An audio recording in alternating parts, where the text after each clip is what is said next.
grand jury is indicative that a crime was committed. Problem for the government is the jury pool on a Biden judge. No, that's not the way it goes. And the grand jury in Virginia threw out one charge and was very close on the other two. So I wouldn't read anything into that. Ed on the message board. This indictment is victory enough. Comey's career and reputation are ruined. Other government servants have been put on notice. President Trump should keep his mouth closed, but we know he won't. Okay, I'm not going to argue with that assessment. I don't think Comey's got much support at all among anybody except the media. Media likes him because they want Trump to lose. Dennis, concierge, a member. A full-fledged trial must go forward because the grand jury found the charge worthy. Whether it leads to conviction or not, the process will shed sunlight on what took place, perhaps lead to the indictment of others. Okay. I'm not opposed to any of that. I think Americans should know the truth about the former FBI director and his merry friends. Donna Leanick, Prosper, Texas. You're correct, Bill, about Jasmine Crockett not supporting her district. A Dallas organization I belong to is bipartisan. We invited Ms. Crockett to speak. She accepted not once but twice, canceled both times. She's using the Congress to try to obtain fame. That's what this woman is doing, just like Ocasio-Cortez. Drew Lyon, Wickenburg, Arizona. Is there a possibility of a progressive liberal factor behind food prices not going down? No. Nope. It's supply, demand. Some people are gouging in the food chain. The Secretary of Agriculture should get involved here. In a moment, something you might not know. Cold and flu season coming on up. We all know it. And it really is nothing to take lightly. So when people start getting sick all across the country, medications disappear. Everybody wants it at the same time. So it's very, very smart to have a pharmacy you can count on, like All Family Pharmacy. Right now, they're helping Americans get ahead of the curve with 10% off antibiotics, antivirals, other essentials. You know how important it is to have the right meds when you get sick, particularly when your kids get sick. You don't want to be going into the doctor's office, spending all the time. You want to have them at your home. So if you have a few months supply, you don't have to worry. And that's what we're doing here. If you believe in medical freedom, okay, and taking care of your family, as I do, this is the pharmacy for you. So please go to allfamilypharmacy.com/Bill. Use code Bill10 to save. Is diabetes keeping you from enjoying life's special moments? At US Med, we understand the challenges you face, and we're here to help. With US Med, I can finally manage my diabetes without it managing me. US Med offers a wide range of services to simplify your diabetes care. Personalized care plans, convenient access to cutting-edge diabetes tech, and knowledgeable support. Plus, we'll check your insurance so your diabetes care may be covered at little or no cost to you. With US Med, I feel confident and control of my diabetes. I can finally live my life to the fullest. Don't let diabetes hold you back. Choose US Med and experience better birthdays, better adventures, better anniversaries, and better everything. Call now. US Med. Better service, better care. 800-515-2380. 800-515-2380. 800-515-2380. That's 800-515-2380. Now, the O'Reilly update brings you something you might not know. 137 years ago this evening, the desecrated bodies of two prostitutes are found in London. Both had been stabbed, mutilated, nearly decapitated. They were the third and fourth victims of Britain's most notorious killer. Here is the story of Jack the Ripper. In Victorian England, London's East End was a busy slum, home to 1 million residents. On August 31st, 1888, police found the Ripper's first victim behind a butcher shop. Fitting. 1 week later, he killed again. On November 30th, 2 more people were murdered. Scotland Yard believed the pattern was the work of one man. His method, simple. The attacker targeted prostitutes lured them onto secluded streets, sliced their throats. As women bled to death, he disemboweled them with a 6-inch blade. On November 7th, after a month of silence, the killer took his 5th and last victim, Irish-born Mary Kelly. Of all the corpses, hers was the most mutilated. The Times of London labeled the murders the Autumn of Blood. As quickly as the crime spree began, it ended. Jack the Ripper disappeared. In 1892, with no leads and no more homicides, the Ripper's file was formally closed. And here's something else you might not know. Without modern technology like DNA, forensics, even fingerprints, hundreds of names have been put forth as possible suspects. The list includes members of the British royal family. Well, the true identity of Jack the Ripper will never be known, but the legend lives on.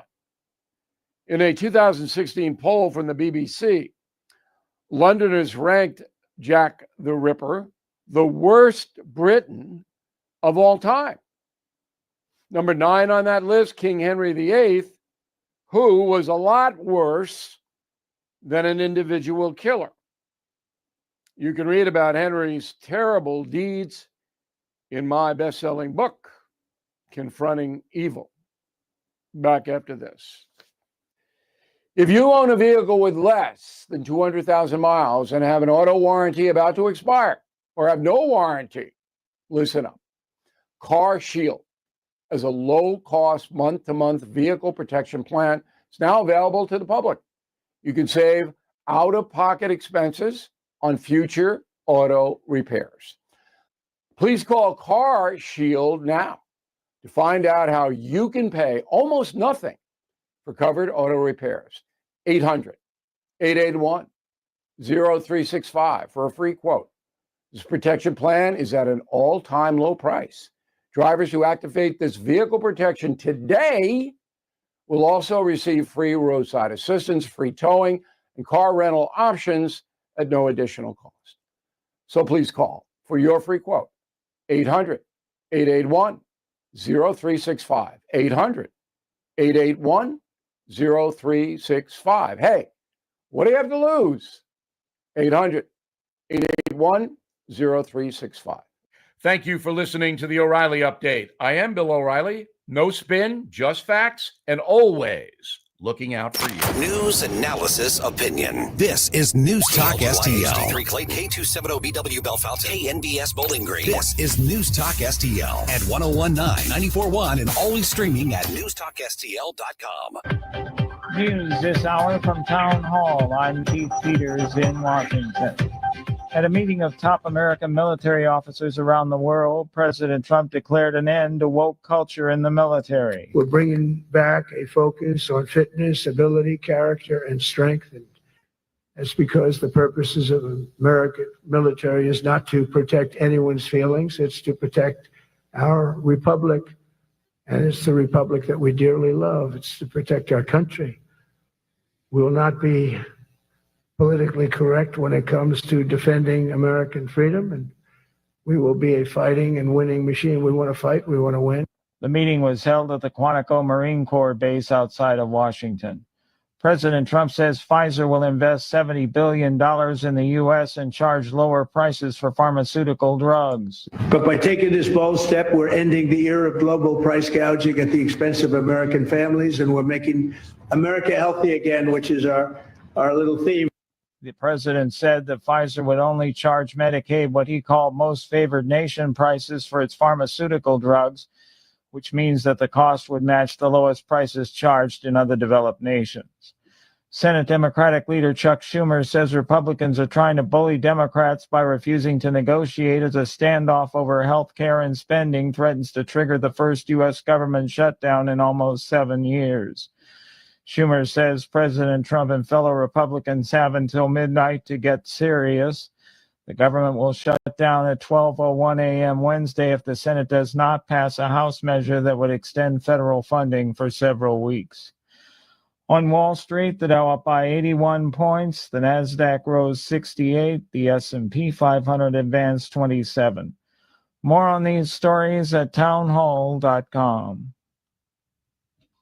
Is war in the Middle East the revival of an ancient conflict recorded in the Bible?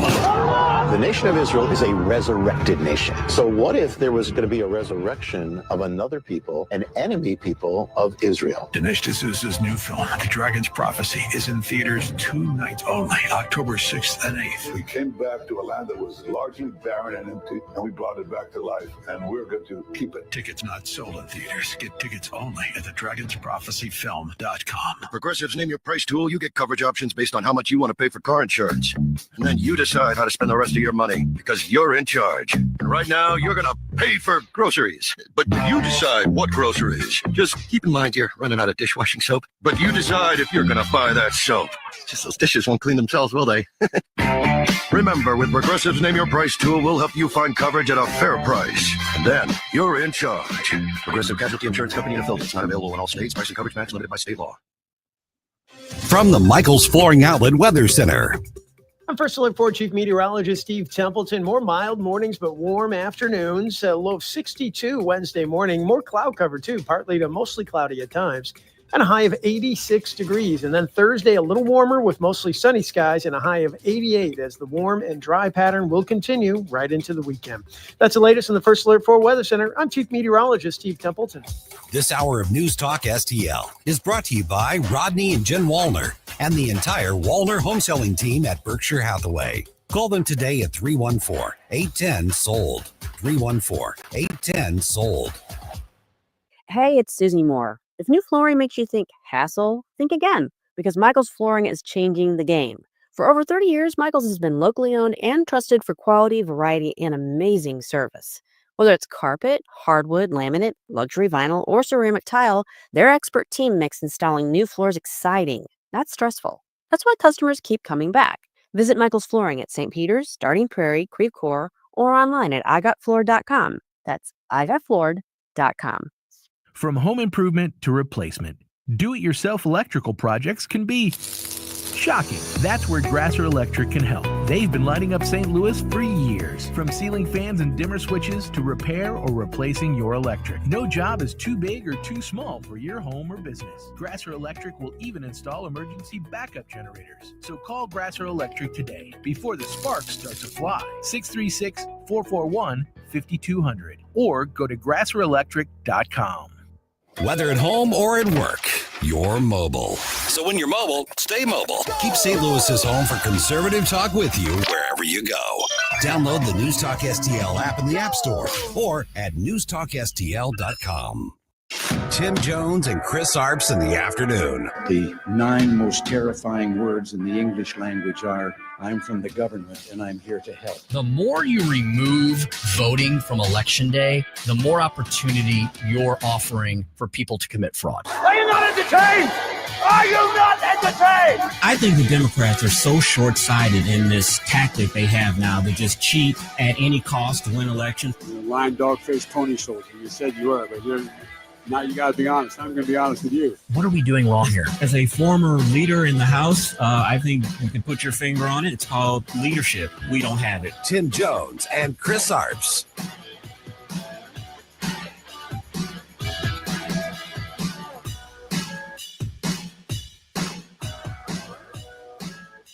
This administration has done a great deal from day one to remove the social justice, politically correct, and toxic ideological garbage that had infected our department, to rip out the politics.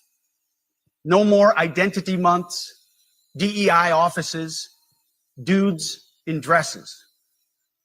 No more climate change worship. No more division, distraction, or gender delusions. No more debris. As I've said before, and will say again, we are done with that. Secretary of War, Pete Hegseth there laying down the law to all the top brass. And Chris, I don't know about you, but all of the veterans in my family were cheering that on today, as Pete Hegseth's design is for the military to be fighting men and women for the United States of America. Yeah, they always say that the military is designed to kill and break things and not for DEI diversity programs. I'm glad to see this.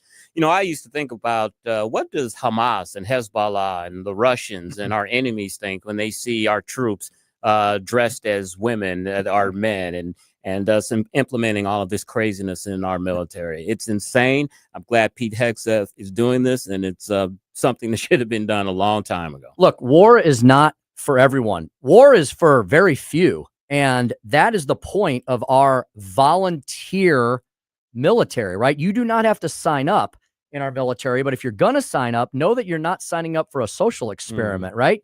You're signing up to be a war fighter in the world's preeminent fighting force. And Chris, to your point, great point. Do you think Hamas, Chris, is sitting around worried about whose sense and sensibilities they offend on the battlefield? Yeah. Heck no. They're sitting around trying to figure out how to destroy the little and the big Satan, otherwise known as Israel and the United States of America, in their minds. And they're laughing at us. I mean, how can you take a military serious that has Corporal Clingers in its midst? You can't. And so good on you, Pete Hegseth. This needed to be done. President spoke at this meeting as well in front of the generals. He made a little controversy. He said that the military should use the National Guard, which is going into these cities, as a training ground for future military operations. Some of this stuff that President Trump says, I think he says it just because he knows it's going to get effect and and get him headlines. But liberals are going to be pulling their hair out all day and all Sunday and the Sunday shows regarding that statement, I'm sure. Well, and as Joey intuitively pointed out yesterday, Donald Trump always, let's say you have a 100-yard football field. Donald Trump always goes for the Hail Mary all the way down the field, hoping to get to the 50-yard line on the play. He always, number one, yes, he's the master troll. He does a lot of this for clicks and likes and to fire up the MAGA base. He also does it as part of the art of the deal. He knows he's not going to get the 100-yard bomb, but if he can get the 50-yard big-time pass, he's going to be very happy with that. And I also think it's a part of P.T. Barnum's famous saying, all publicity is good publicity. Trump knows that this is going to keep him in the headlines, and so why not? He's been doing this for the past 10 years. And that's what he's trying to do as well regarding the messaging war on the pending Schumer shutdown. We'll be speaking to we'll be talking about that throughout the entire show. Definitely we'll speak to Dr. Randy Tobler about that at 5:25. Chris, at 4:25, we'll shift gears back to the local front, the regional front, the statewide front. We'll speak to David Stokes, Director of Municipal Policy at Show Me. Chris, we were talking about this yesterday as we were wrapping up the show. We are very excited to talk to David Stokes today about Kara Spencer wisely. We may never use those words together ever again. Kara Spencer wisely basically deep sixing the Metrolink Green Line. Yeah, and a little bit of truth in getting rid of that. She said in this particular budget climate, she doesn't think that something like this will get congressional approval. These funds for this will not be given out. And I'm going to ask Dave too. I wonder how much of this also has to do with them thinking about the U City trolley and how that was such a disaster, and we may end up having to pay that money back. With that disaster looming in the background, and then you're asking for an additional billions of dollars to build a transit line that no one's going to use. Did they just come to their senses? Where did the numbers? Do you remember where the numbers ended up on that loop, on that U City loop trolley loop? It was in the tens of millions, wasn't it? I don't. It was extraordinarily high. I bet Dave remembers that. We'll have to ask him about that. I'm sitting here distracted for a second. I've got like a text message from Wesley Bell. It's a text message that's sent out to everyone talking about giving him money. I thought maybe he was asking you for some advice or something. Asking him for fundraising. Money. Yeah, fundraising and like some type of poll. I'm like, dude, I should not be on your text mailing list. I'm on a bunch of weird ones as well. I think somebody put me on some of the Democratic ones just to be. It's kind of funny. I feel like I'm doing opposition research when I'm reading their stuff. David Stokes will also be uncovering this latest controversy out in Chesterfield, where they have a secretive building purchase, and there's a lot of critics of this. It's basically plans to buy a $17.3 million Mass Mutual office complex. We'll find out about what that's all Is this about. another one? Because this was in the news a few weeks ago where they wanted to be landlords. And I don't know. Maybe this is another one, or maybe it's the same one. I'm not sure, but that's a lot of pesos. That's for sure. Brentwood blight battle. Brentwood in court over a decision to declare properties along Manchester Road blight. Yeah, one man's blight is often another man's gold mine. So we'll talk to David about whether or not this is a truly blighted area of Manchester Road, or if Brentwood is inappropriately using, quote, economic development tools to simply get rid of things that they don't like in the hopes of bringing in things that might or might not do better. Yeah. 445 is Chris's Corner today. Yeah, Chris's Corner. Democrats are getting tough on crime. I was going to mention this yesterday, but didn't get to it. And Donald Trump wins another big payday. I'll have all the details of that on Chris's Corner at 445. Speaker's stump speech today. Are we winning the war on woke? This is kind of my second part of my Go Woke, Go Broke from yesterday. I'm going to feature a New York Post op-ed praising someone who you might not think the conservative-leaning Post might praise. Okay. There you go at 5:07. Dr. Randy Tobler, the aforementioned Dr. Randy Tobler, he is always the prescription for what ails us. We'll be talking about Trump's big pharma deal with Pfizer. As Ken Williams might say, this segment brought to you by Pfizer Pharmaceuticals. And we'll talk to Dr. Tobler about the ongoing controversy regarding Tylenol and whether or not it has links to autism and lots of other light topics that we always get fired up about. At 5:45, of course, we will prepare you for the great Larry Connors USA. He has an update on Trump's Hamas deadline. And Chris, I know you have some notable things to get to as well before we let the folks go for the day. I do. You know, we've heard of the slogan drill, baby, drill since President Trump has been in office. Well, there may be another slogan coming. It's dig, baby, dig. And I have a Florida man story. And it's really weird. They always are. All right. Dig, baby, dig. Yeah, and dig, baby, dig. Florida man at 5:45 is back. He's Redux. And we'll prepare you for Larry Connors USA. Producer Joey V is here today.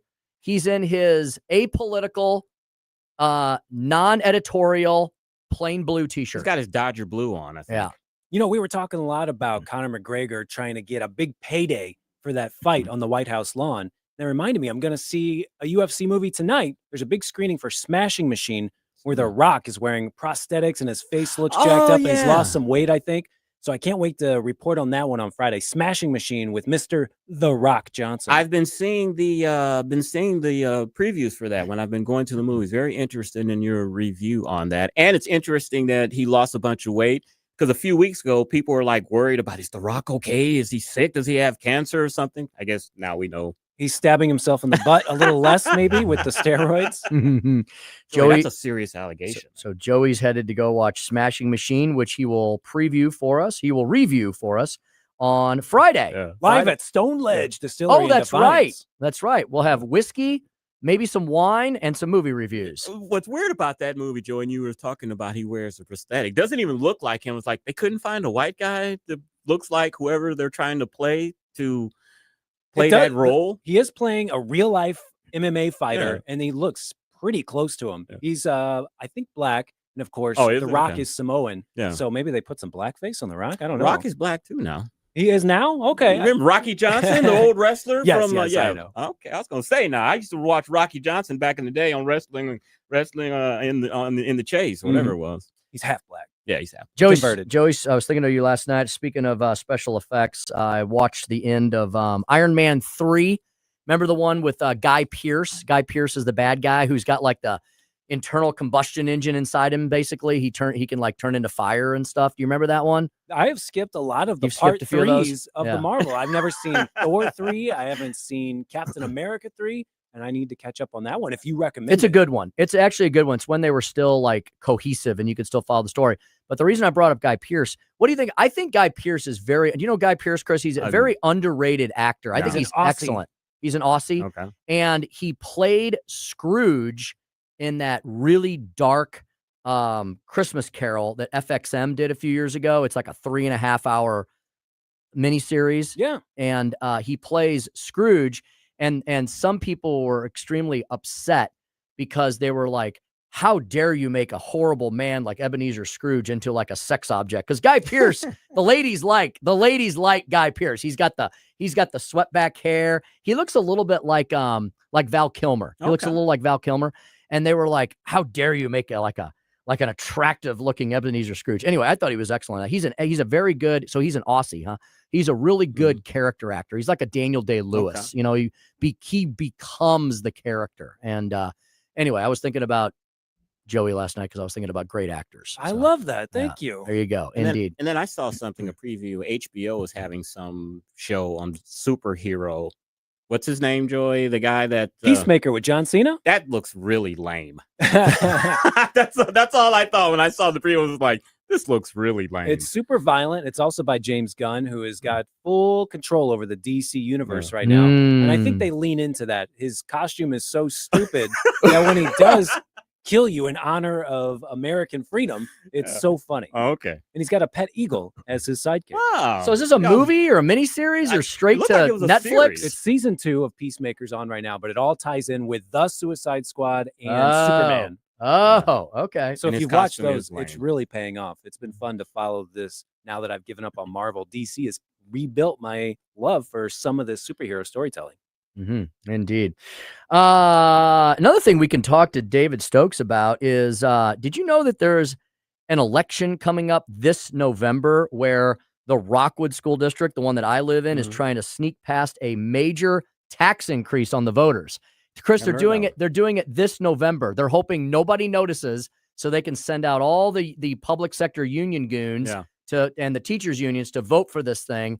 And we'll have to ask David about that as well, because that's right. It's October 1st tomorrow, so that's right around the corner. Who has a November off-year election? Well, taxing jurisdictions do, so they can sneak things past the voters. And usually, municipal and school board elections like that, or dealing with schools, happen in April. I thought that was a rule that those type of elections had to be in April.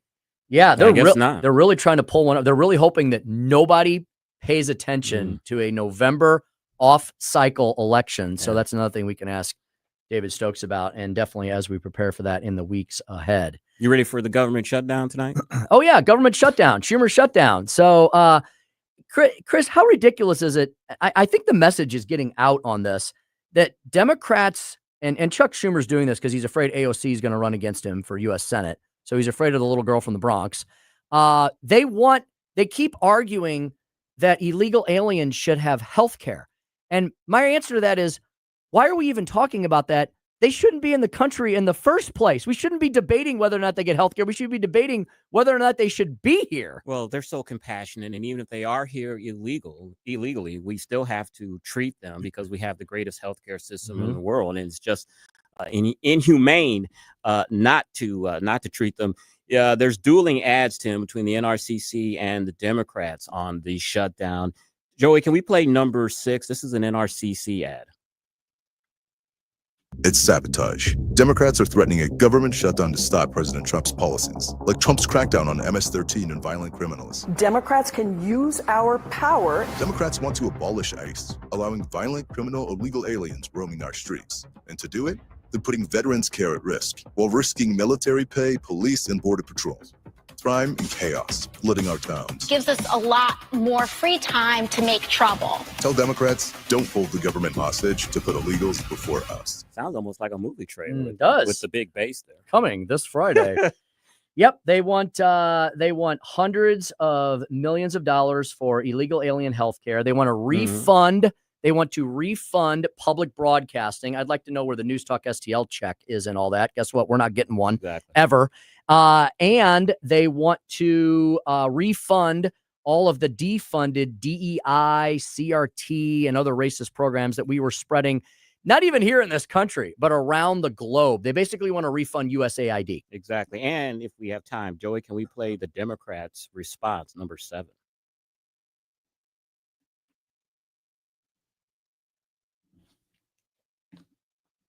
Sorry. Republicans in Congress are holding our wallets hostage.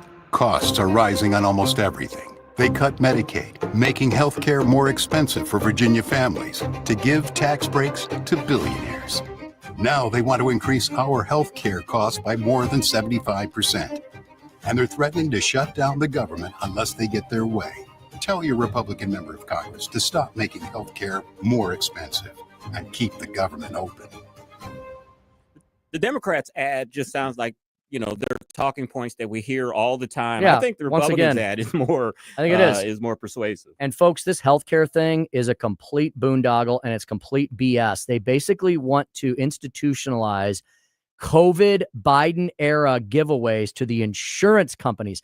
Obamacare was supposed to solve all of the healthcare and insurance crises in the country.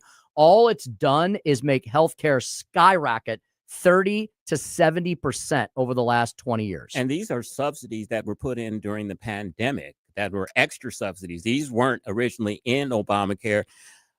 These subsidies are going to be continued. Thune and House Ways and Means Committee member or Chairman Jason Smith has said that they're going to continue, but they want to reform it. Yes. They said it needs to be reformed big time because illegal immigrants have been getting these benefits. So they're going to continue, but not in their present form. Yeah, since Obamacare was instituted, how long ago was that now? Almost 20 years ago now, right?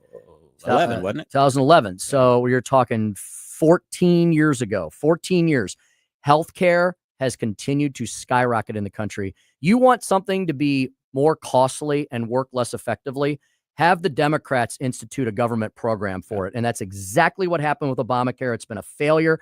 Medicaid expansion in the states is bankrupting state governments. It's happening right here in Missouri. So everything they're telling you about this Schumer shutdown, the Democrats are, it's a complete and utter lie. It's just not true. And the dirty little secret about Obamacare is, yes, these people do have insurance, health insurance, but the premium or the deductibles are so high that it's basically useless. You can't afford the deductibles, but they can say that we've given people health insurance. Yep. Democrats are trying to destroy private health insurance in this country. So we go to a single payer government run system.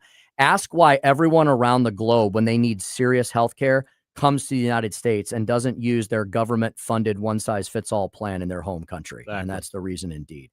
All right. David Stokes coming up next. We're going to be talking Metrolink green lines, as in not happening, the Chesterfield secretive building purchase, the Brentwood blight battle, this Rockwood tax increase issue, and more when we return on the Tim Jones and Chris Arps Show. This is 1019 94.1 News Talk STL.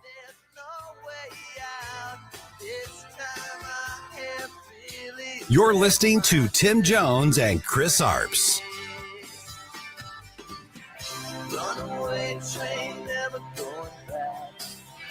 Long way on a one-way track. Seems like I should be getting somewhere. Somehow neither here nor there. From the Michaels Flooring Outlet Weather Center.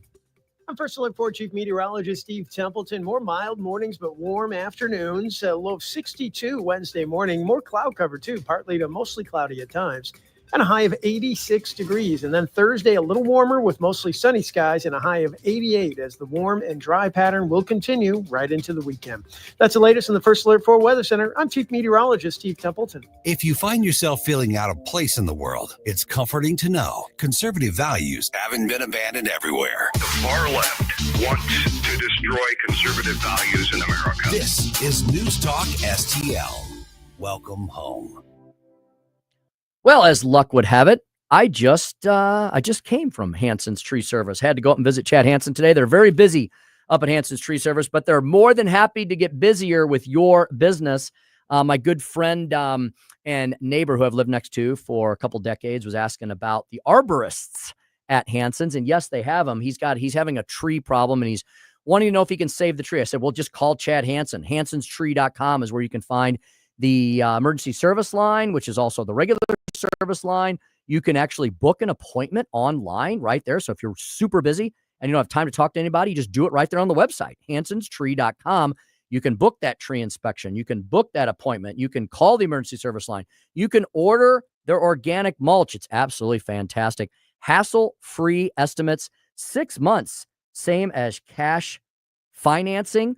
Make payments and more. Hanson St. Louis provides expert insured tree care, a variety of services, green resource recycling, grinding and land clearing, and so much more.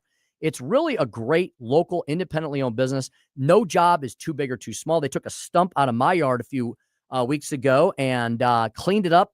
It was as if a tree was never there. So we're going to put some nice grass there, maybe replant the tree at some point. But they can do it all, whether it's trees, whether it's shrubs, whether it's mulch. If you've had a bunch of damage this summer with some of the storms, get Chad and the gang out there before the winter weather comes in and really wreaks havoc on things. 24/7, like I said, they're always available at hansonstree.com. That's hansonstree.com. If you're living with dry age-related macular degeneration or dry AMD, you may be at risk for developing geographic atrophy or GA. GA can be unpredictable and progress rapidly, leading to irreversible vision loss. Now there's something you can do to slow it down, get it going slower. Izervay is proven to slow GA progression. Izervay gets GA going slower. Izervay or avacincaptad pagel is a prescription eye injection used to treat GA. Don't take it if you have an infection or active swelling in or around your eye. Izervay can cause eye infection, retinal detachment, or increased risk of wet AMD. Izervay may temporarily increase eye pressure. Your vision may be impaired after an eye injection or exam. Don't delay. Ask your doctor about Izervay today. Izervay gets GA going slower. Visit Izervay.com. That's IZERVAY.com. This hour of Jones and Arps is brought to you by Stifel. Contact your Stifel financial advisor at stifel.com. That's STIFEL.com.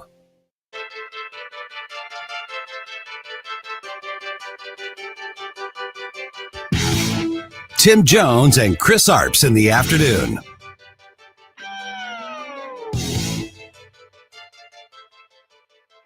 The city of Brentwood is celebrating a legal victory tonight over blighted properties.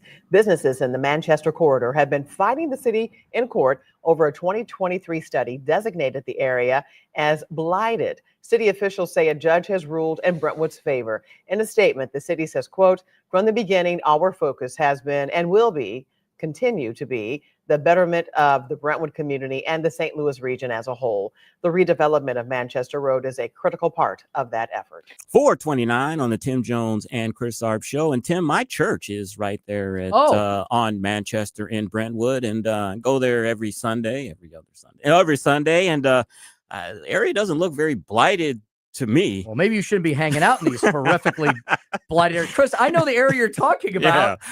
I don't think it's blighted at all. Yeah, let's bring in Dave, see what he thinks. David Stokes over at the Show Me Institute. In high school, you talk about spike. I had a very short spike. It was I like knew this. there's a spike somewhere in that stuff. It wasn't very punky. It was more Leave It to Beaver-ish, maybe. I give a quick shout out to my church, the Rock Church of St. Louis, right there in Brentwood on Manchester. Doesn't look very blighted to me. David Stokes, how are you, my friend? I'm doing great, gentlemen. It's not blighted in the slightest. It's a lovely area. It's a successful area, a prosperous area. Just by this standing, and I'll get into it a little more in a second, you get to the point, and we've been saying this for years, there's really no part of Missouri that can't be declared blighted by a municipality if you want to. The standards are so loose and so arbitrary that anything can be blighted. And so that's the best defense I have for the judge's ruling, which I find to be very unfortunate and disagree with. But look, that the law does give cities, unfortunately, that wide latitude in declaring what they want to be blighted and what not. So from that perspective, you can see that maybe the judge made I don't want to say they made the right ruling. They made a defensible ruling there. But unfortunately, in her ruling, which I've read, they talk about how they walk the area, and it certainly shows many signs of blight and all that. And that's just preposterous. I mean, you'd have to be like the Taj Mahal to not be declared blighted by these standards. And if there's going to be any cracked paint or chipped paint or anything that's not perfect in a commercial area or residential area, that the city can just declare it blighted and be taken if you don't agree to sell. And it's very, very unfortunate. I'm delighted to know that the Institute for Justice and their clients along Manchester Road there in Brentwood, an area I know very, very well, is they're going to appeal, and hopefully they'll have much more success on appeal. David, you speak of the Institute of Justice. I've got something here on my phone. The business owners dispute the characterization. They say their properties are well maintained and they've never received any violation notices. Is there an appeal for these business owners, or is this just it? Well, Tim can chime in as the lawyer here. No, I'm sure there's an appeal. I mean, there's always an appeal that the judge is interpreting the law incorrectly, or however you want to do it. Again, Tim, jump in any moment here. But the property owners, the businesses are absolutely right. The idea that these things are blighted is insane. They're very nice businesses. They're successful businesses. They don't want to sell, or they don't want to move. And the idea that any municipality, whether Brentwood or any others, can force them to do so is, I think, just terrible. It's no different than when University City used eminent domain to take over some commercial property near where we live, Chris, at Olive and 170. And also there's also that even the threat of eminent domain gets people to sell who might not want to anyway, because they don't want to go through the fight. They don't want to deal with the hassle. So this is just why this abuse of eminent domain, and this is a perfect example of it, even though the judge says, look, it hasn't happened yet, but everybody knows that the blight designation is there to give the city that authority to do eminent domain if it chooses eventually to do so, and that puts the private parties at a competitive disadvantage here. And they don't want to sell anyway. It's all just awful. Yeah, David, shouldn't we have to do things the old-fashioned way? We should have to buy people out, right, if we want to put something else in there.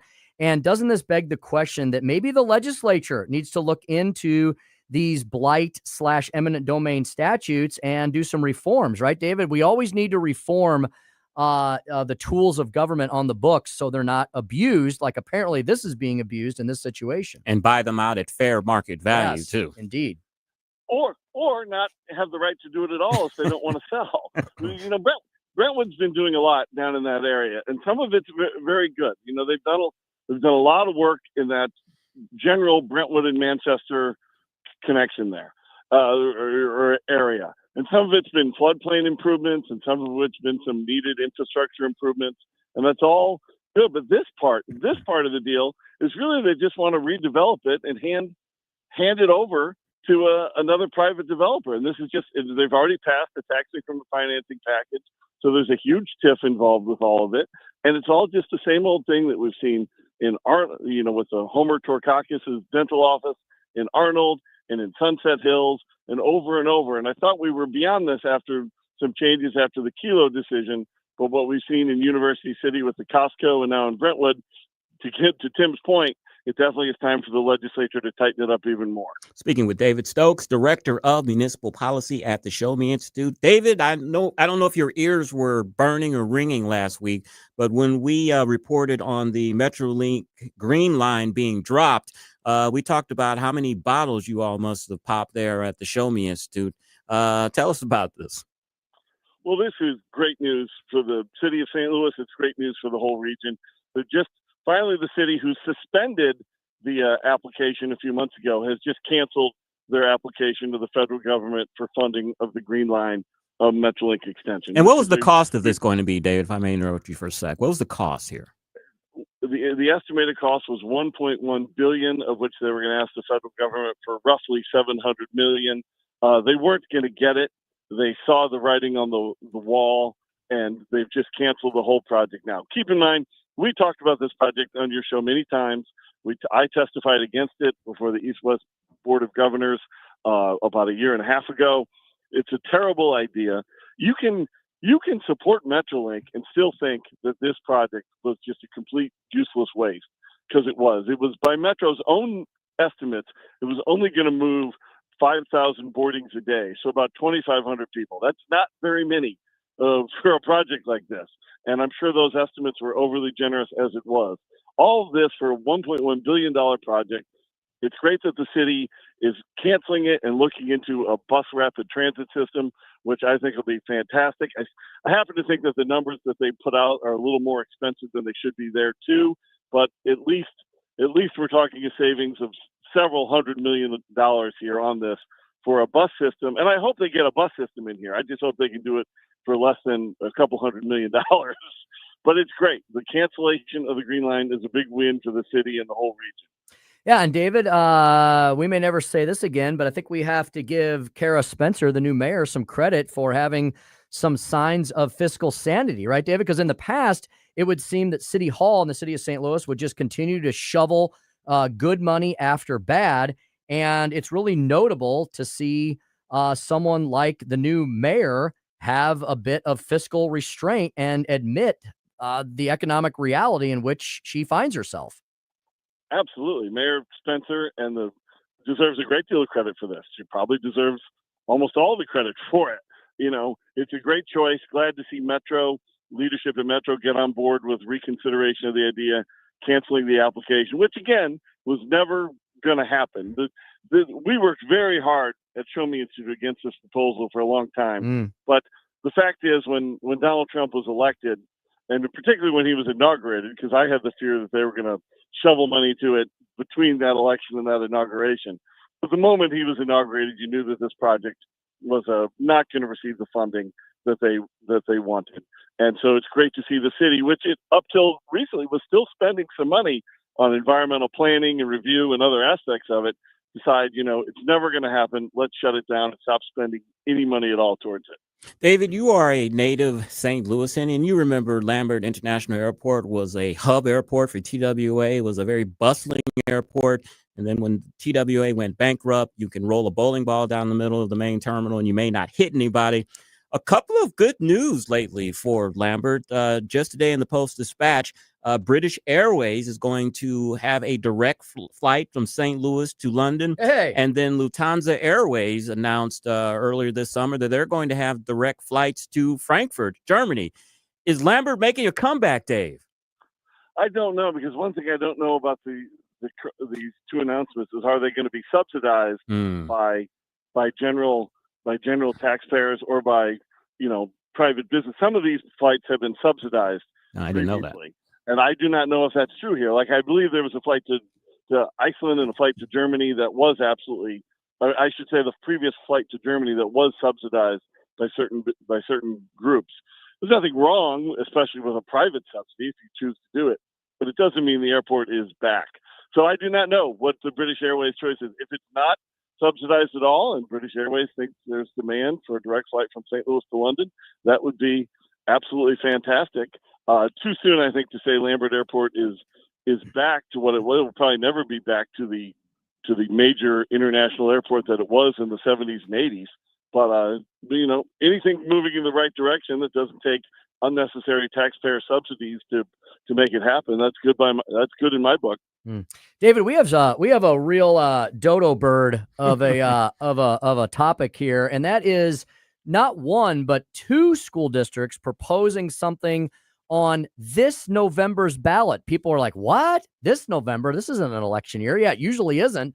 David, both the Rockwood School District, where I reside, and the Melville School District, which is just to my south, are both proposing significant tax increases. Rockwood proposing a 45-cent levy.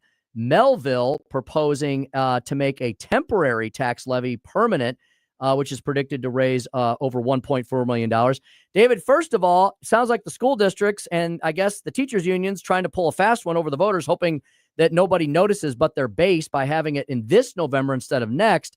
And secondly, David, I see these districts. My daughters both went to Rockwood schools, and talk about Taj Mahals. That's pretty much what they've been building last few years. I'd rather than put the money into the classroom, into instructions for kids. I'm afraid that this goes instead to, teacher retirement plans and extra salaries when there's been no accountability for the failing test scores that we've seen, not only here in Missouri, but across the nation. Your comment in general on these tax increases proposals? Well, the Rockwood one I've been looking into, and I'll definitely be writing about that. Look, I don't love a lot of the stuff that's been happening at the state, as should be known to your listeners, with property taxes and making it more difficult for interfering with the markets and the like. And I'm talking about the senior property tax freeze and the like. And this is going to be a good test for that senior property tax freeze to see if it passes or not. Because yes, it is a very substantial tax increase. It is coming just as many people in Rockwood School District are going to get their property tax bills. I'm sure Rockwood hopes that the property tax bills arrive the day after the vote and not the day before. I'm certain of that. So you've got these big assessment increases and now this vote. But let's see if you have a lot of senior citizens who are saying to themselves, well, you know what? I'm exempt from these property tax increases now. I'm going to go vote for it because I don't have to pay it, which is, I think, a very worthwhile fear and something I was saying from the beginning with the idea of freezing the taxes for one section of the population. You make them, if you're coming at it from a conservative perspective, it makes it easier to pass tax increases if you got a bunch of voters now who don't have to pay the tax increase. But even leaving that aside, I think a giant property tax increase like this at Rockwood is highly, highly troubling. The school district has a great deal of money. Assessments are increasing substantially. And yes, I know the state is limiting some of that, and I think overall in a bad way, but St. Louis County was not affected with this. Jefferson County was, and Rockwood School District, I think, will be a classic example in the lawsuit that you're getting over these changes, where St. Louis County taxpayers are being treated differently from Jefferson County taxpayers in the same school district. But that's not what's on the ballot either. What's on the ballot is a very large tax increase, and I just don't think it's justified or warranted. Finally, David, as a Cardinals fan, it's been some pretty lean years these last few years. John Mozeliak has resigned, and a new general manager has been named, Chaim Bloom. Your thoughts? I'm excited. I'm a season ticket holder. A big group of us have a share of a bunch of season tickets out in the bleachers. So I've been the season ticket holder for probably 25 years at this point, and I've never seen the place as dead as it got last year and this year. And last year they were able to cover the attendance figures with tickets sold numbers, and they would announce the tickets sold and not the actual attendance. And I remember games last year where they were announcing like 35,000 fans, and you knew there were 15 at most at the stadium. Mm-hmm. This year they had trouble doing that, so they were announcing, especially in this final month or so, 16,000, 17,000, and that was probably a little too high anyway. So it's been very upsetting to see this decline. It's my hope that we're just so spoiled as Cardinal fans. We have so much success for so long that I just hope that this is just a couple rough years, and the moment they get some new blood in the organization and turn this thing around a little bit, that those 40,000 people a game ticket numbers will come right back. Because nothing defines St. Louis more from a sports perspective than the St. Louis Cardinals, and the last 2 years have been rough. Do we need a new manager as well as a new GM? I will leave that up to people who know a lot more about baseball than I do. I do not know if we need a new manager or not.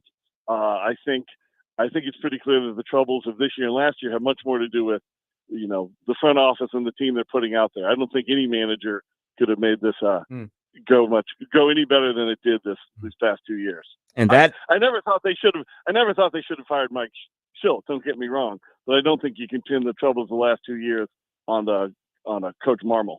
That is David Stokes, Director of Municipal Policy at the Show Me Institute and part-time Cardinal baseball analyst. You can reach him at showmeinstitute.org and on X, David C. Stokes. Thank you, David, as always, and we'll talk to you next Tuesday. Thanks, guys. Always enjoy it. Bye-bye. Thank you. All right, coming up, 445, Chris's Corner. Are the Democrats getting tough on crime? And the president wins another big payday. We'll have all of that next on the Tim Jones and Chris Arps Show on 101.9, 94.1 News Talk STL. It's the Tim Jones and Chris Arps Show.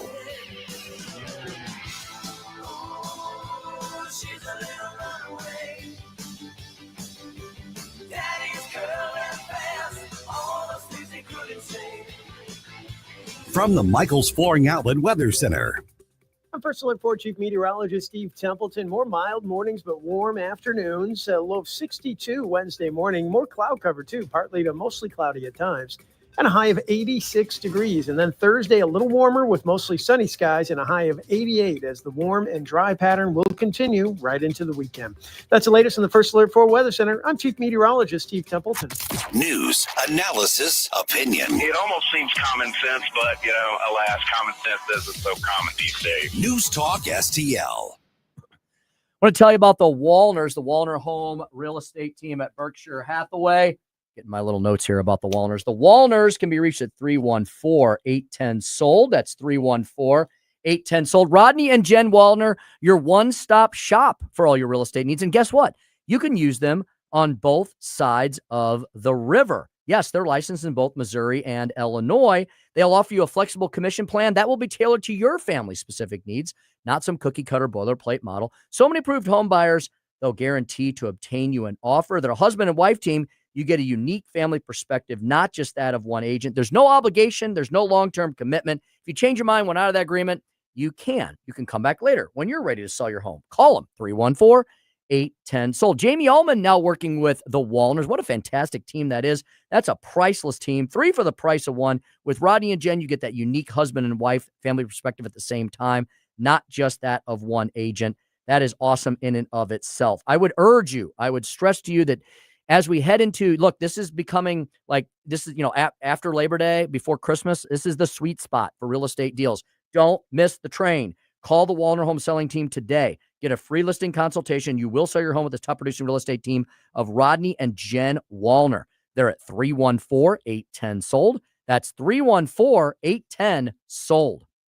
Located in the heart of St. Charles, Kevin's Guns is your family-owned destination for all things firearms. Whether you're a collector, hunter, or military enthusiast, we have it or can get it for you. From new to used rifles and handguns in every style and caliber, our friendly and knowledgeable staff is here to help educate you and ensure you make the perfect choice for your needs. Buy, sell, or browse our incredible selection at kevinsguns.net or call 636-493-1195. Kevin's Guns, where gun enthusiasts come home.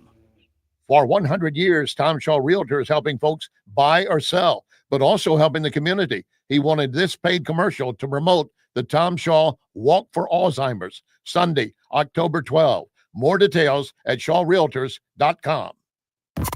I am an atheist. I really am a liberal, but I'm also a conservative. No matter your side. I'm a Democrat. I'm just a bit angry, frustrated conservative. No matter your inclination. I'm probably a liberal, maybe more in the middle. We're here for your place to talk about it. I'm the progressive liberal Democrat that you said is afraid to call you. St. Louis is #1 for conservative talk. I'm sure we'll have a robust conversation. News Talk STL. On the next Larry Connors USA. More blue cities and states are fighting against Trump, sending in the National Guard for illegals. Larry Connors USA. Now weeknights 6 until 8 on News Talk STL. This hour of Jones and Arps is brought to you by Stifel. Contact your Stifel financial advisor at stifel.com. That's STIFEL.com.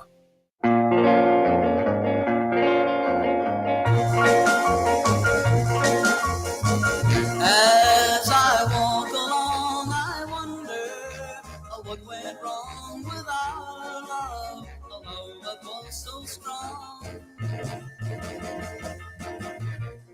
It's the Tim Jones and Chris Arps Show. The things we've done together while our hearts were young. I'm a YouTube has agreed to pay more than $24 million to settle a lawsuit over President Trump's suspension from the platform in 2021. The deal was first reported by the Wall Street Journal. Trump sued YouTube along with 2 other social media companies after they suspended his accounts following the January 6th riots.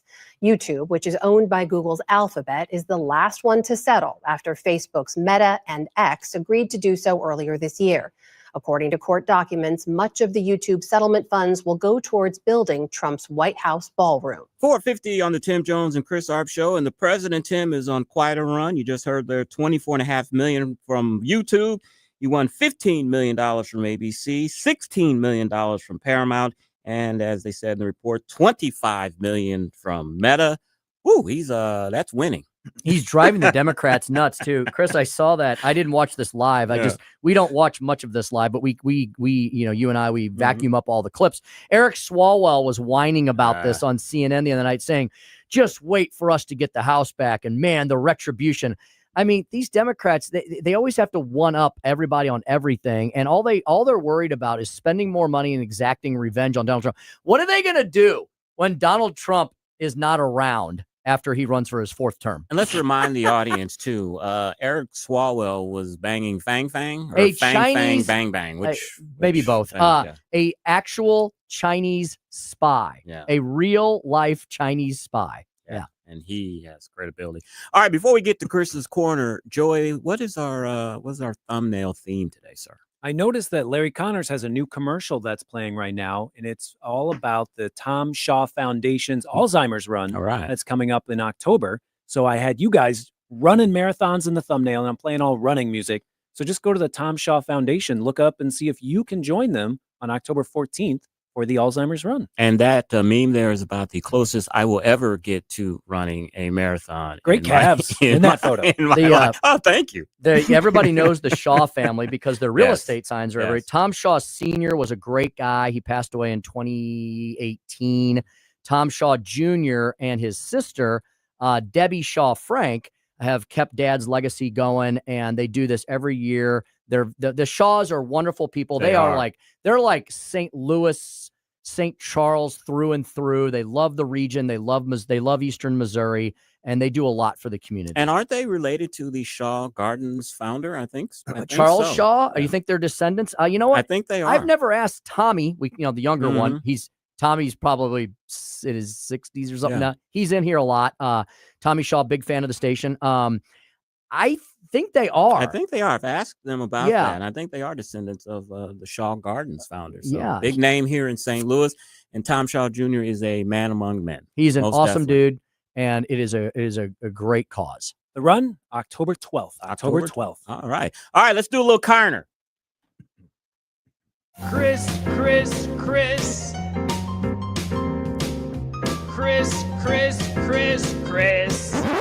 And if you don't know, now you know. And now, Chris's Corner. Well, the government is scheduled to shut down tonight, and I'm wondering if this is a good idea for the Democrats. A latest Quinnipiac University survey finds only 30% of voters have a favorable view of the Democrats. This is the lowest favorability rating for the Democratic Party since Quinnipiac University poll began asking voters this in 2008. So good luck with that, Democrats. Hey, are the Democrats, are they getting tough on crime? New Mexico Governor Michelle Lujan Grisham, she's ordered National Guards to Albuquerque, one of the nation's most violent cities, to help police with crime. In New Mexico, the guards are walking around wearing black polos and khaki pants, but they're carrying no firearms. And of course, that is a stark contrast to what happened in D.C. when it was full force. Trump was out there, or the National Guard was out on the streets patrolling, and crime dropped to its lowest ratings probably ever in Washington, D.C. You have Philadelphia Mayor Sherelle Parker, whose tough on crime approach was credited with helping her defeat a more progressive rival in 2023. In New Jersey, the Democrats in the state assembly have proposed a bill that would punish parents up to 6 months in jail and a $1,000 fine if their minor children join mass fights or riots. That's in an effort to stop the increasing violent gatherings of youth. And in California, Democrats are mulling a bipartisan plan, anti-crime ideas, after voters last year approved increased prison time for some nonviolent offenses such as shoplifting and drug abuse. This is an underreported story. It didn't happen, of course, last week at the United Nations. All the nations come together. President Trump gave a speech. Well, an official that was working for the HHS was assaulted there at the UN. Quote, this is a statement from the White House. Quote, an HHS official was followed into a bathroom, recorded, physically assaulted, and verbally accosted by a deranged leftist at the UN who somehow entered the venue past multiple layers of security. White House Deputy Press Secretary Annie Kelly, she told Fox News Digital this. Also, she said, thankfully, the official is safe and the lunatic was arrested, but this is part of a disturbing and dangerous set of failures by the UN after their sabotage of President Trump ahead of doing the speech. And officially, Florida has officially handed over land for the Presidential Trump Library. It was a unanimous vote. The land is seen to be quite valuable. It's across the street from an area used by the Miami Heat, and it's close to Biscayne Bay. The land transaction does place an obligation on the Trump Foundation to commence construction of the library and the museum within 5 years. And of course, as reported last week, Not only will it be a library and museum, but there will be a hotel connected to it as well. Donald Trump, always the developer, and that is Chris's Corner. Indeed he is. I'm sure it may be probably one of the most popular presidential library stops in the nation. I'm just wondering how much gold is going to be in the Trump library. Is it going to be like the White House in the Oval Office where there's gold and is that real? I mean, I can't see Trump using fake gold. I mean, do you think that's 24 karat gold? I was just there and I didn't know what to expect. It's beautiful. It's very tastefully done. I guess it's gold leaf is what they kind of say. Gold leaf. It's very pretty. Did you bite into it to see if it was I wasn't. They didn't let me inside the threshold, but you can stand at the door and you can look. You can stay there as long as you want. Yeah.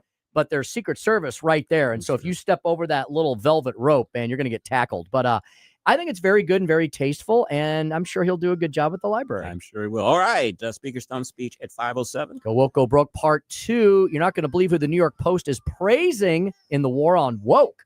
And at 5:24, we'll have our usual visit with Dr. Randy Tobler. We'll ask him about vaccines and the president's new proposal today to cut drug prices. Listening to the Tim Jones and Chris Arps Show on 101.9 94.1 News Talk STL.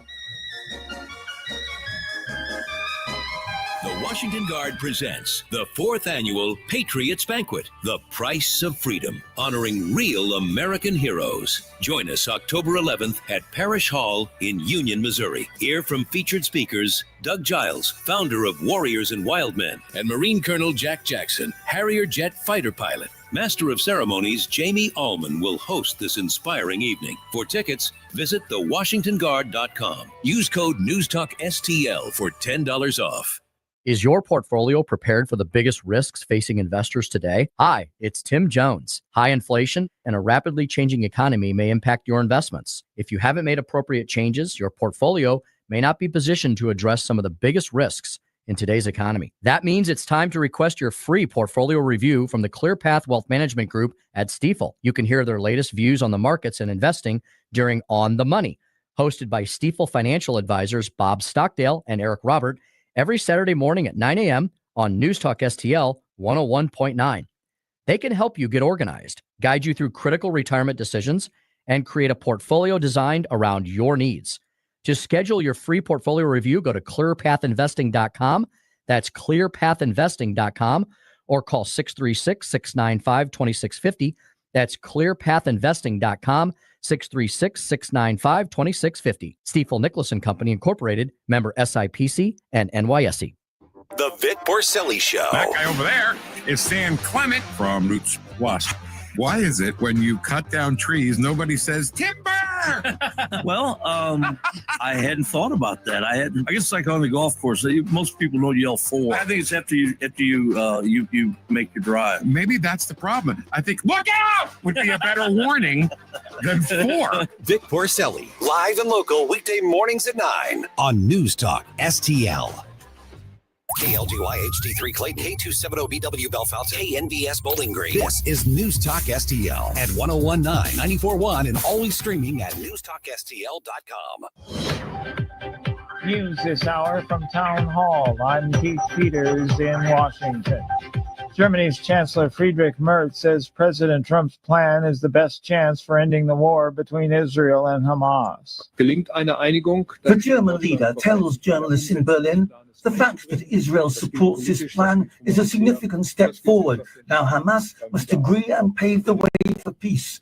Merz describes it as the best chance to end the war between Israel and Hamas. The proposal demands that Hamas effectively surrender and disarm in return for an end to fighting, humanitarian aid for Palestinians, and the promise of reconstruction in Gaza, all desperately hoped for by the population in the devastated territory.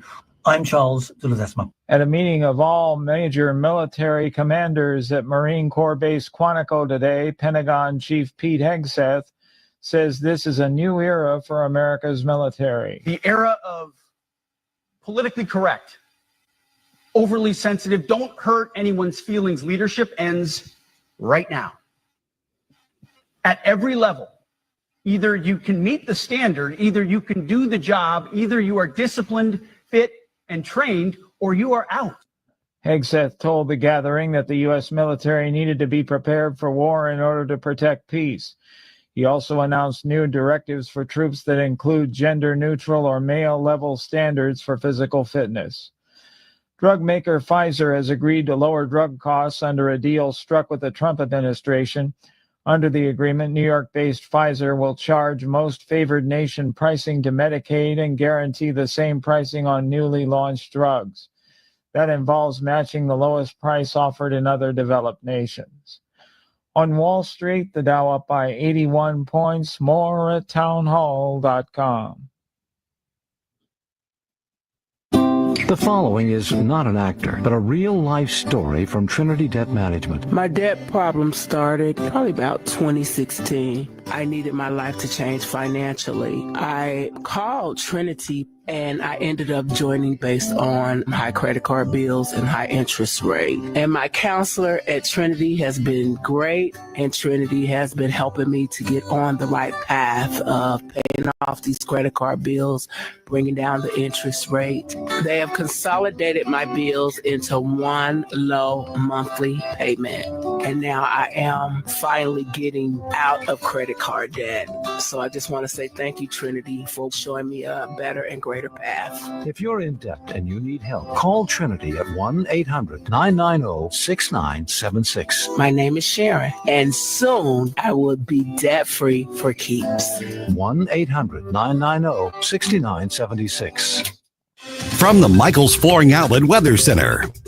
I'm First Alert 4 Chief Meteorologist Steve Templeton. More mild mornings, but warm afternoons. A low of 62 Wednesday morning. More cloud cover, too, partly to mostly cloudy at times. And a high of 86 degrees. And then Thursday, a little warmer with mostly sunny skies and a high of 88 as the warm and dry pattern will continue right into the weekend. That's the latest in the First Alert 4 Weather Center. I'm Chief Meteorologist Steve Templeton. This hour of News Talk STL is brought to you by Stifel, serving investors for over 130 years.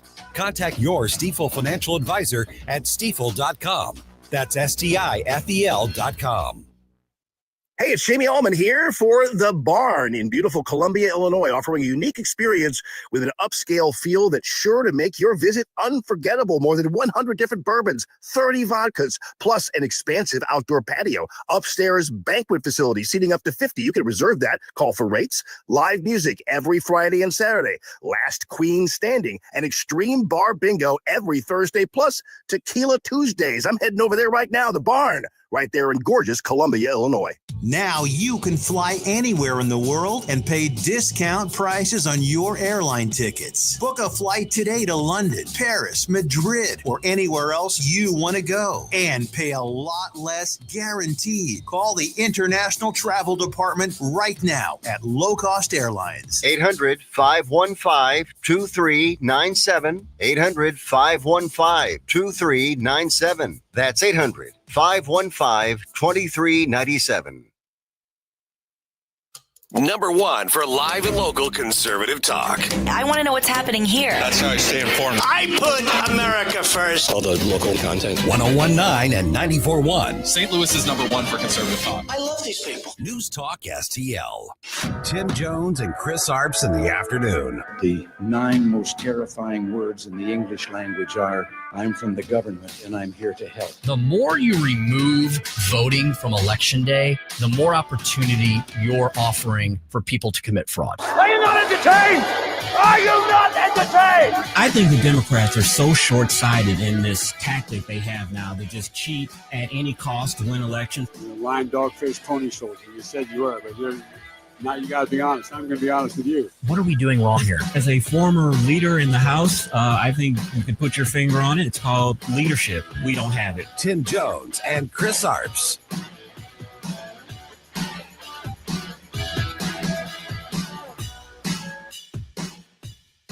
We'll probably have a shutdown because one of the things they want to do is they want to give incredible Medicare, the Cadillac Medicare to illegal immigrants. And what that does is it keeps them coming into our country, but no country can afford it, and they can't afford it. So we cannot allow them to charge tremendous amounts of money for health care for people that aren't even citizens. And in many cases, they come in from prisons, jails, and mental institutions And we can't let that happen. Less than 6 hours Central Daylight Time till the Schumer shutdown, and we're all on the edge of our seat here at News Talk STL. Or maybe we're not, Chris. Chris, I don't really see anybody lighting their hair on fire about this one. It's pretty much up to the Democrats if they can figure out their own internal divisions, whether they want to pass the clean. Wasn't it Democrats, Chris, that always demanded these clean CRs? Well, they have one right in front of them. They can vote on any minute that they want to. One of the talking points Republicans are using that under Joe Biden's presidency, Senate Republicans voted 13 times for a clean CR, ending a filibuster and funding the government. 13 times, Tim, they've done that. Also, too, it was reported and kind of embarrassed Chuck Schumer. He floated a week-long stopgap funding bill to his members. It got out, and the progressives almost ripped him a new one because it looked like he was caving. Chuck wants to cave. He knows this is not going to be good for the Democrats. And I think the fact that he was trying to float a 1 week stopgap funding bill shows that. Mm-hmm. Yeah, I mean, the polls seem to be moving into Republicans' favor. There was one, Chris, that you were talking about earlier. Even the New York Times is starting to show that things are seeming to turn the Republicans' way. New York Times Siena poll, views on whether Democrats should or should not shut down the government if their demands are not met. See, Chris, it's all about how you ask the question, right? Yep, always. And this one's almost identical to the Quinnipiac one that you mentioned earlier. All respondents, only 27% say Democrats should shut down the government. 65% say they shouldn't. Amongst independents, only 32% of independents say Democrats should shut down the government. Nearly 60% say they shouldn't. And Chris, even amongst Democrats, it's almost 50-50. 47% of Democrats say they should. 43% of Democrats say they shouldn't. Right. So when you couch the question the right way, when you actually frame the question in the reality in which we're living, most people say, no, Democrats should pass the clean CR and let's move on. And they should. And, we talked about the Affordable Care Act subsidies that were put in during the pandemic. They're probably going to be extended.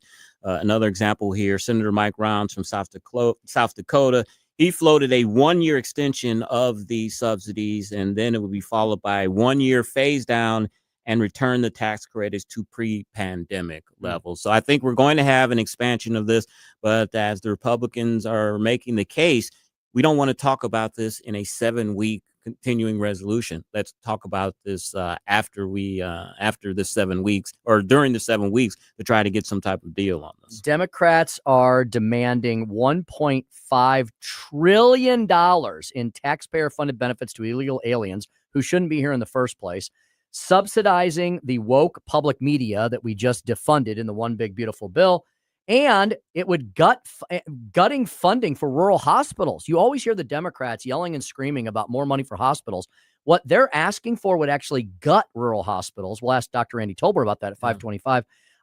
Critical funding for veterans would be jeopardized. Seniors, law enforcement, women and children need, and many others. So I think the Democrats are going to end up losing this, and they could lose it badly. And that's a bad talking point that they're using regarding the rural hospitals, because during the Big Beautiful Bill, they initiated a fund for rural hospitals. I think it was $500 million, close to $1 billion for rural hospitals. So that's a bad talking point, and shouldn't use it, really. Mm-hmm.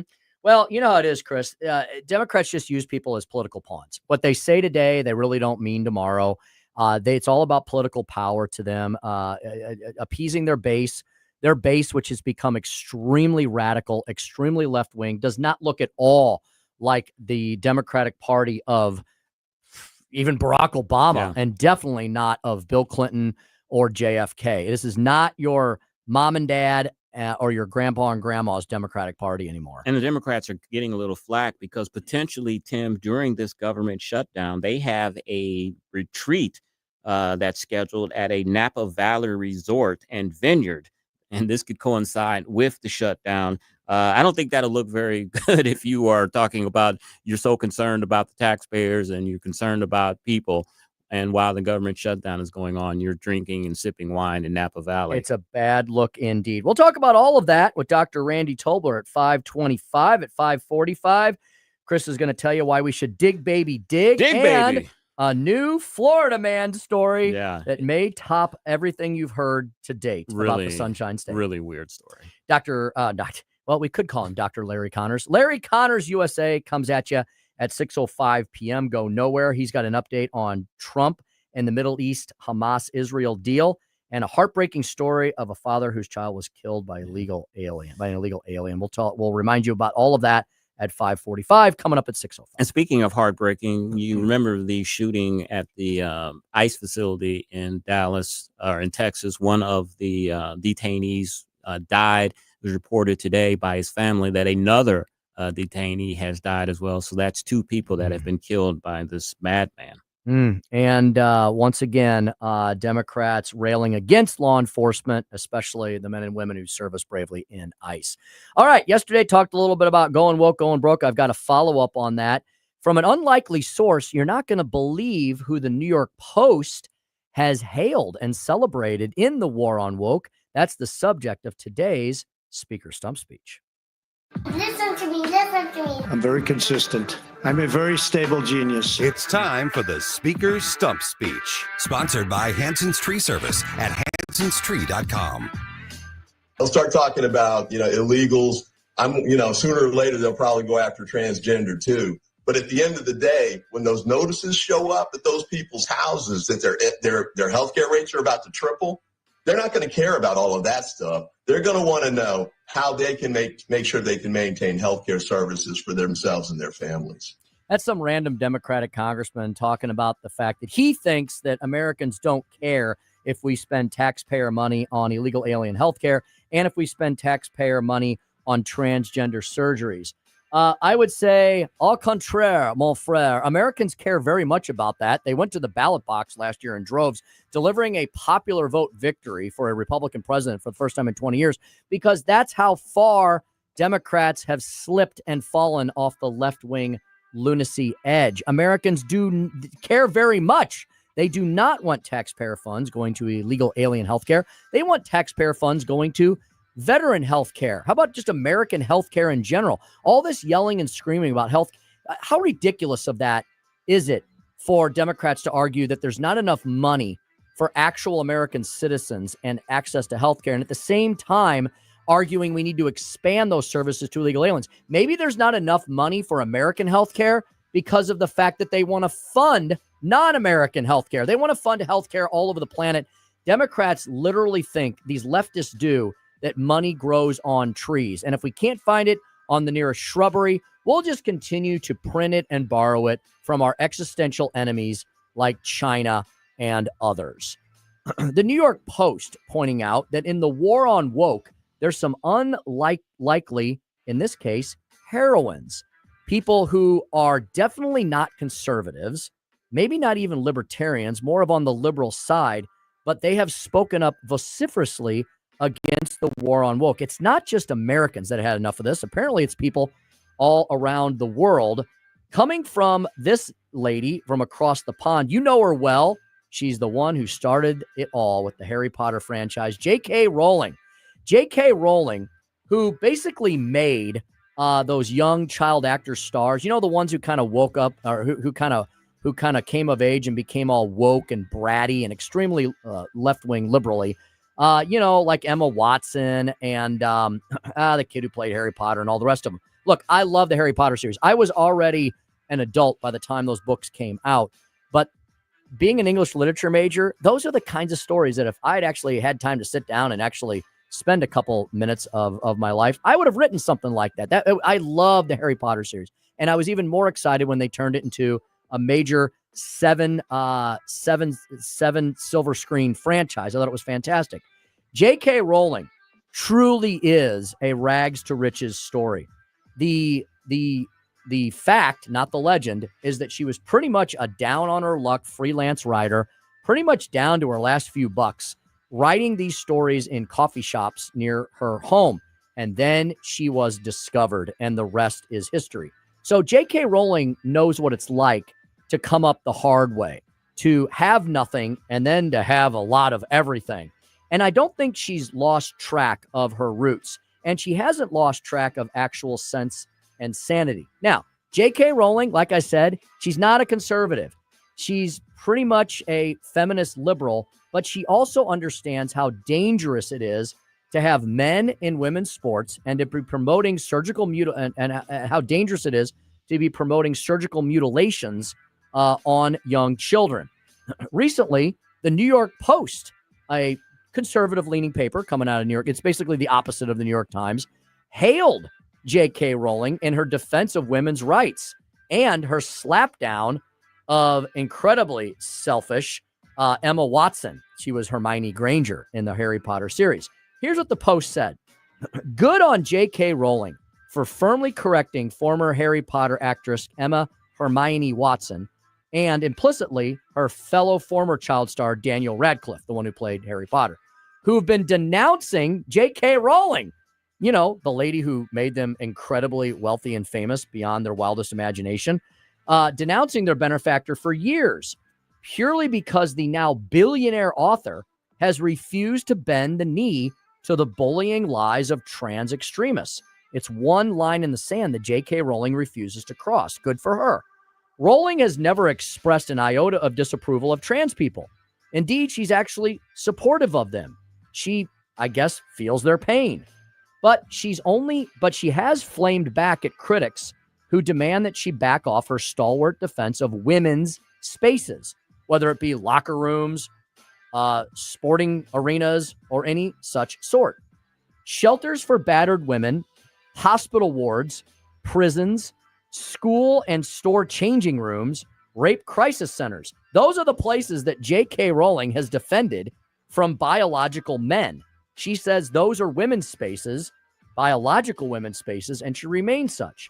The Post goes on to say, it is absolutely insane to allow a biological male to simply declare himself female so he can gain the right to enter such places. Why? Well, the Post goes on to explain just that. Experience has proved, I would say experience and facts have proved time and again that sexual predators will exploit any such rules and use them to assault, rape, and otherwise violate vulnerable women. Even if no man actually enters, the possibility robs these women of the right to feel safe in their safe spaces, something that the left used to trumpet up to about 5 minutes ago. J.K. Rowling understands these realities in part because she knew hard times before her epic success. Unlike all of these child actors who are now grown to adulthood, who rose to their riches playing characters that J.K. Rowling created. Watson, she noted, I love this. This is what she said about Hermione, Emma Watson. Watson said, J.K. Rowling said this about Watson. She has so little experience of real life, she's ignorant of how ignorant she actually is. Yeah. Isn't that true? Yeah. The no longer kids chose to join in assailing Rowling during recent years of the peak woke, when it seemed that the enlightened might actually succeed in criminalizing dissent itself and free speech. UK has a big problem on that. On other issues, that still seems possible in Keir Starmer's Britain. It was Watson's bid to step down with impunity from her pedestal of false moral superiority that triggered Rowling's long-delayed ire, and good for JK, who's endured ostracism, death threats, and horrific vitriol for simply standing up for her principles when she could have sat back and just enjoyed the billionaire success that she's earned. Plenty of people will see the Potter books as her greatest contribution to civilization, but in our eyes here at the New York Post, her stalwart defense of women's rights is tops. And that's the stump speech for today. And it's sad that these young actors have lost all sense of free thought and expression. And what's more important to them is to be liked by their fans and the crowd, and to give up their principles and not being able to recognize, what's right. Mm-hmm. I wish there was more J.K. Rowlings, but it is nice when at least a few stalwart liberals come out and say, I may be liberal, but there is a line that you should not cross. And that line for J.K. Rowling is having biological men invade biological women's spaces. Yes, and clarifying the fact that you cannot change your sex. Indeed. It's what God gave you. Deal with it. And if you can't, get some help. Seriously, we talk about it all the time. Yeah. Get some help. Don't start lopping off body parts and filling your kids full of all sorts of life-altering drugs. Get some help. And then don't start calling us transphobes because we won't give in to your delusion. Indeed. It used to be all about liberals. The old school liberals, Chris, wanted people to accept them. Now we are forced to accept their lifestyle. Yeah, or we'll sue you and make you have to bake a cake. Indeed. For a lesbian or a gay couple. It's not that's against your religion. It's not about acceptance anymore. It's about forcing thought on other people. Exactly. Once you control what people are able to say, then you control how they think, and then you control their entire lives. Was there a book written about that in 1984? Yeah, it was. It was rather famous. Yeah, George Orwell himself. It's here. It is. It is amongst us. It is 5:21 in the Heartland. We got a ton of questions for Dr. Randy Tobler about these issues and so many more. We'll talk to him about Trump's deal with Pfizer. We'll talk to him about Woke and Broke and more when we return on the Tim Jones and Chris Arps Show. Thanks for listening to us here at 101.9 94.1 News Talk STL.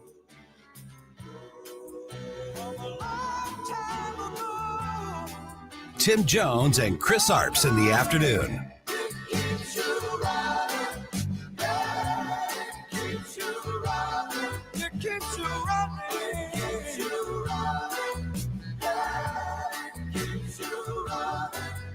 From the Michaels Flooring Outlet Weather Center. I'm First Alert 4 Chief Meteorologist Steve Templeton. More mild mornings, but warm afternoons. A low of 62 Wednesday morning. More cloud cover, too, partly to mostly cloudy at times. And a high of 86 degrees. And then Thursday, a little warmer with mostly sunny skies and a high of 88 as the warm and dry pattern will continue right into the weekend. That's the latest in the First Alert 4 Weather Center. I'm Chief Meteorologist Steve Templeton. So many ways to listen to News Talk STL. Enable our Alexa skill. Hello. Hey, Alexa. Yes, I'm listening. Play News Talk STL. Welcome to News Talk STL, conservative talk radio for St. Louis. One of the reasons why I bank locally with Royal Bank is because I didn't want to deal with some big out-of-state conglomerate where I'm just an account number. I wanted to talk with folks who actually know my name, who get this community and are invested right here in St. Louis. That's why I've been banking the Royal Banks for over 20 years now, and they've been around for over 60, helping families and businesses just like yours right here in the St. Louis metro area. They just opened a brand new headquarters in University City right there at Olive and McKnight. I pass it every day as I come to the station, and they're bringing their home base back to where it all started. Oh, and here's some big news. On September 17th, the Federal Reserve cut interest rates for the first time this year. That could be a great chance to look at refinancing or other options. And Royal Banks can walk you through what makes the most sense for you. They've got 16 locations across St. Louis, St. Charles, Illinois, and even up in Northeast Missouri. And they're still locally owned, independent, and they're here to stay. Check them out today at royalbanksofmo.com. Royal Banks of Missouri, member FDIC, equal housing lender. Hey, Jamie Allman here for my good friend Harry Parker and the ultimate seafood dining experience at Gulf Shores, GulfShoresRestaurantandGrill.com. Gulf Shores offering a unique dining experience with a vast, mouth-watering menu of all of your favorite delicious dishes, something for everyone's taste or palate. 3 convenient locations, Edwardville, Creve Coeur, and St. Peter's. Dine in, carry out. They've got a food truck, too. Friendly staff. Looking forward to seeing you, making your dining experience one you will remember. Gulf Shores, restaurantandgrill.com. Looking for an underwater adventure or a scaly new friend? Dive into Tropical World Pets on Watson Road. For 32 years, this family-owned wonderland has been St. Louis's go-to destination for all things aquatic and reptilian. With over 7,000 square feet of aquariums, we're home to the area's largest selection of freshwater fish, including rare cichlids you won't find anywhere else. But that's not all. We've got tarantulas, snakes, and lizards galore. Tropical World Pets, 314-849-4020, or visit twpstl.com. This hour of Jones and Arps is brought to you by Stifel. Contact your Stifel financial advisor at stifel.com. That's STIFEL.com.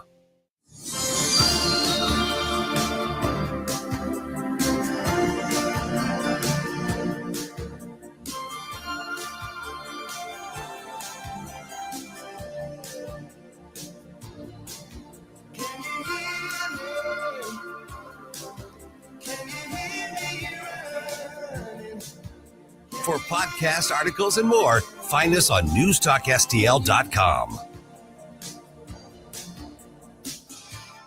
Today, Pfizer is committing, as will other drug companies as we go through the weeks.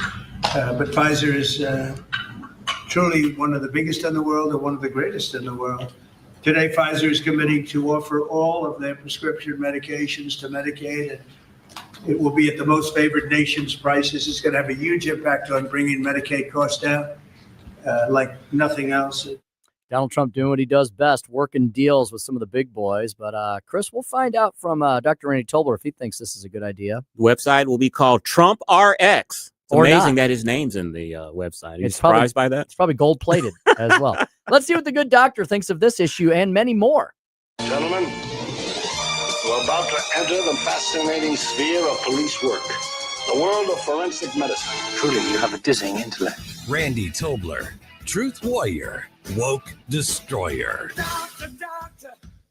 You hear him every Saturday morning here on the Dr. Randy Tobler Show, aptly named from 6 to 9 a.m. He's the co-host of Wake Up Missouri Weekdays, 93.9 The Eagle in mid-Missouri land. And you hear him frequently throughout the week here on all of our other fantastic products and offerings. 6 live and local shows every day from 5:30 in the morning till 8 p.m. in the evening at Randy Tobler, MD. Doc, how you doing today? Thanks for joining Chris and I once again.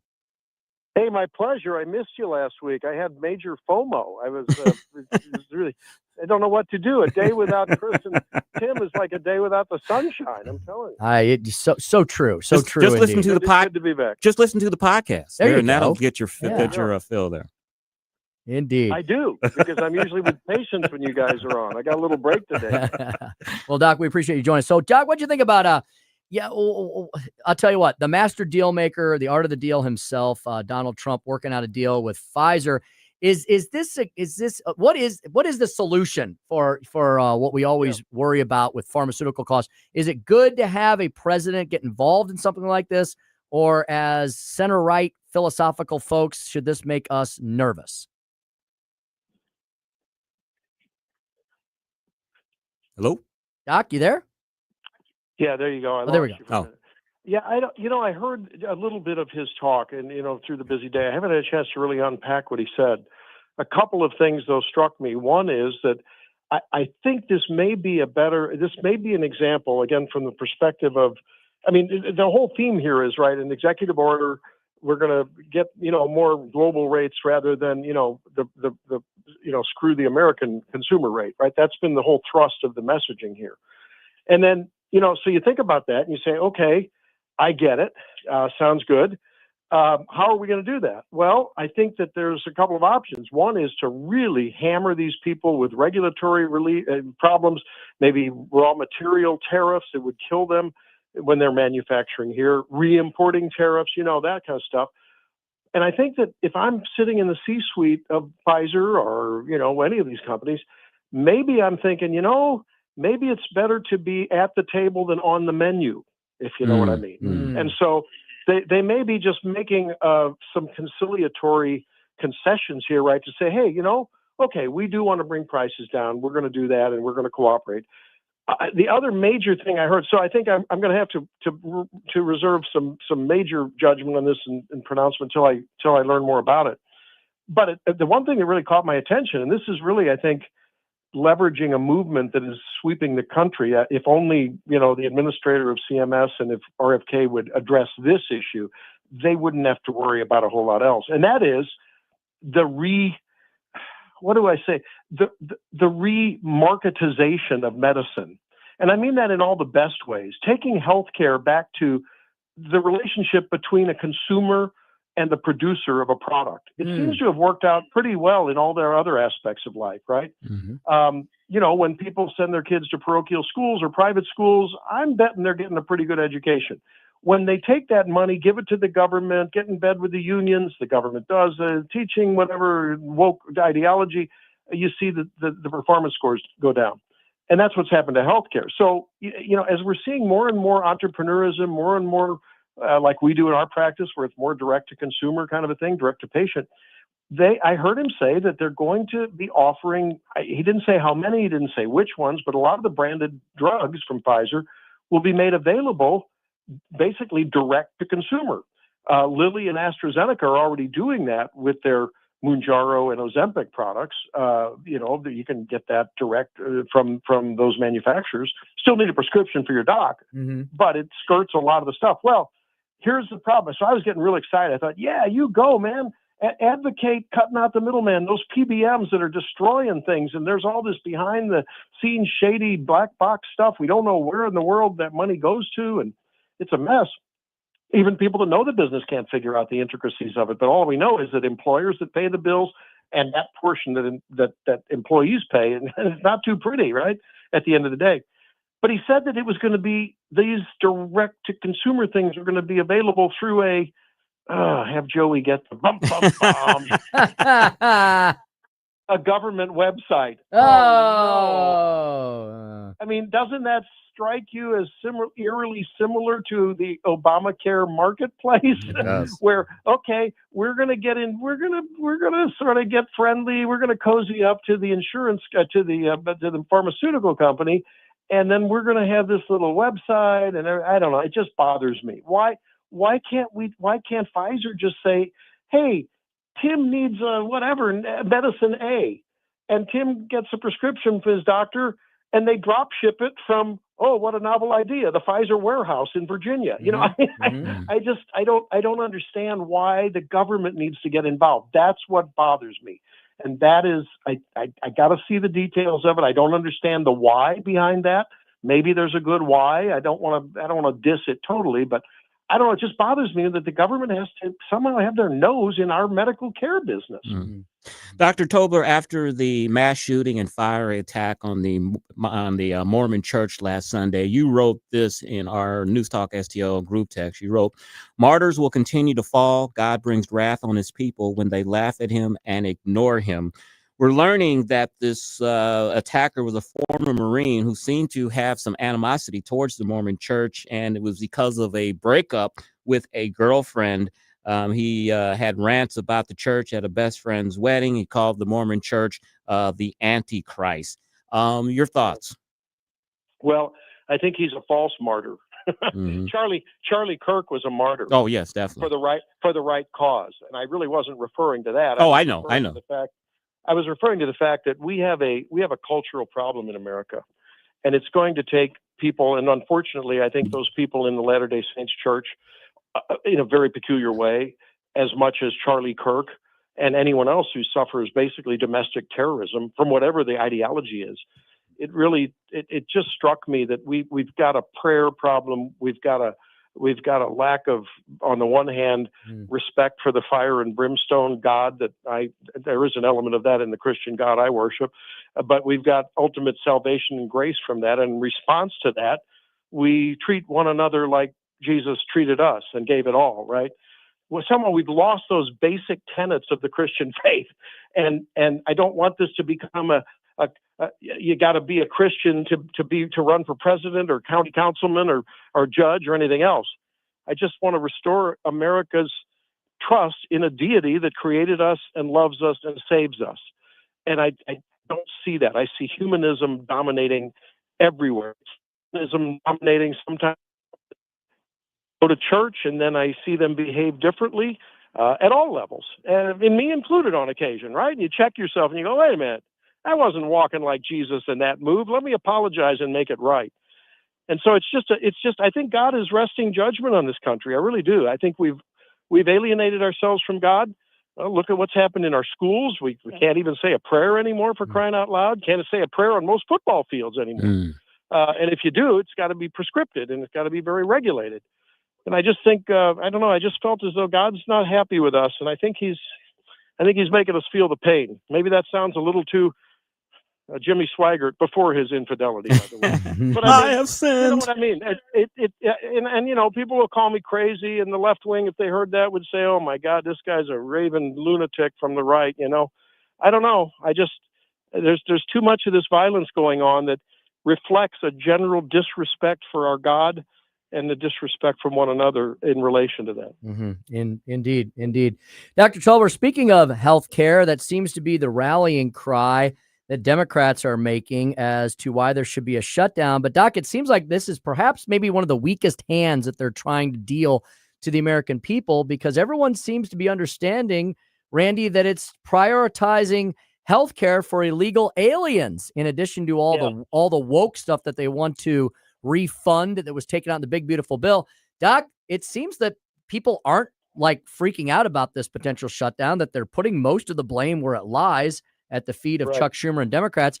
What say you? Do you think Republicans have this one right this time? I don't know. It's going to be interesting to see if I understand if these subsidies or these tax credits, which are essentially reductions in the premium that people in the marketplace pay, they can potentially hurt some people, right? Their premiums might go up as a result of this. So I think it's a political move to try to garner some of those people they may have lost to Trump for other reasons. But when they look at their next annual health care bill, should those tax credits go away, i.e. subsidies, they may, they're hoping they might get some of those votes back. It's also a very public pronouncement by Schumer that he's on the side of the people, by golly, and you better not vote for AOC in my reelection. Mm-hmm. On the other hand, I think people understand that at some point, you got to say, stop the bleeding, stop the spending. We can't continue to do this. We're on a collision course with economic calamity with these debts and the debt service that we have. And I believe that, look, and the recent, I think it was the Axios Ipsos poll. Mm-hmm. Even despite some of the, little softening in the job market, maybe some little storm clouds potentially on the horizon, people are still, +3 for Republicans on the economy, which is unheard of, right? When's the last time we had that in a sort of a uncertain situation? And so people are generally on the side of change that was needed away from the Obama-Biden tax and spend policy. It's just from a rhetorical standpoint, it's really critical that they make it clear that, hey, these marketplace people were doing some dastardly things, and I know it. The marketplace insurers, it's been reported in the Wall Street Journal. They're sending people out. They're sending nurses to people's homes. They're under investigation for putting people on giving them diagnoses that they don't really have, so they can get more reimbursement for the government. And they're auto enrolling people, yes, illegals included. And so that to me is the headline of all this. Are we really going to suck it up and raise more debt and spend more money and increase our deficit and debt so that we can support more illegals when they've already gutted many healthcare systems, especially at the border areas and some of the metropolitan areas? Dr. Tobler, we didn't get a chance to talk to you last week after the big announcement by RFK Jr. that Tylenol potentially causes autism. I want to get your thoughts on that. Also, I want to get your thoughts on the FDA approved the generic drug leucovorin, which tells me, they say, is a form of vitamin B, that may be a treatment for autism. And finally, HHS may allow people with autism to enter the vaccine injury compensation program. A lot to unpack there, but give us your wisdom. Yeah, I think that leucovorin, we have a pretty good experience with that with the people that get a drug called methotrexate, which depletes folic acid, an important and absolutely essential vitamin for many of our metabolic processes throughout the body.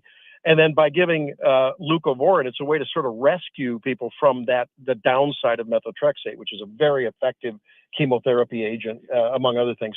So it's a fairly harmless drug, not much downside.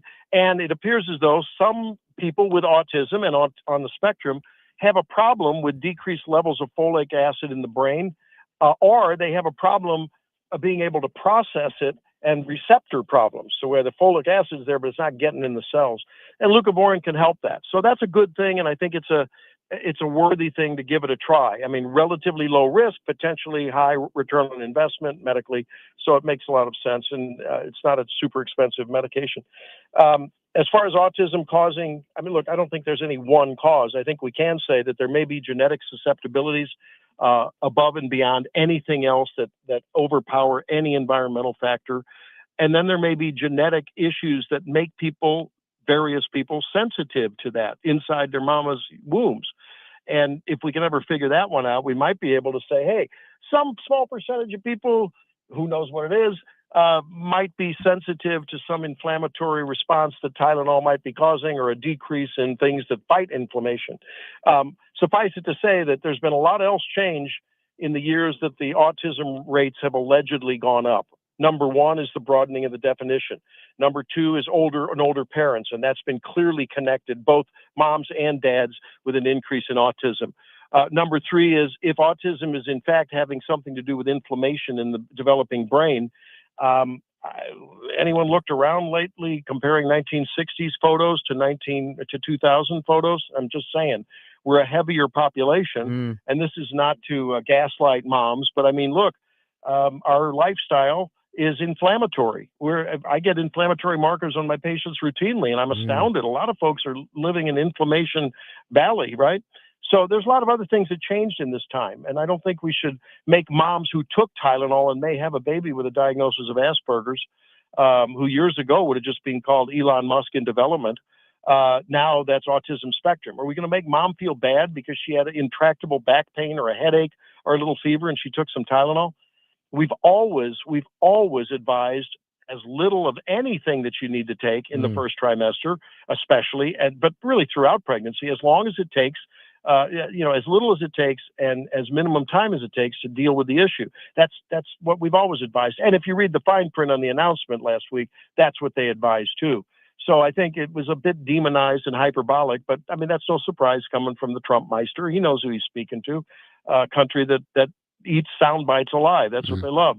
So that's fine. We just have to be more nuanced about it. I want to make it clear that the American College of OBGYN, the Society for Maternal and Fetal Medicine, the high-risk doctors, the pediatricians, everyone agrees that, hey, if you're going to take Tylenol, don't feel bad about it. If you take it in a limited amount for a small amount of time, we don't believe that there's any solid evidence that this is any kind of significantly increased risk for your baby.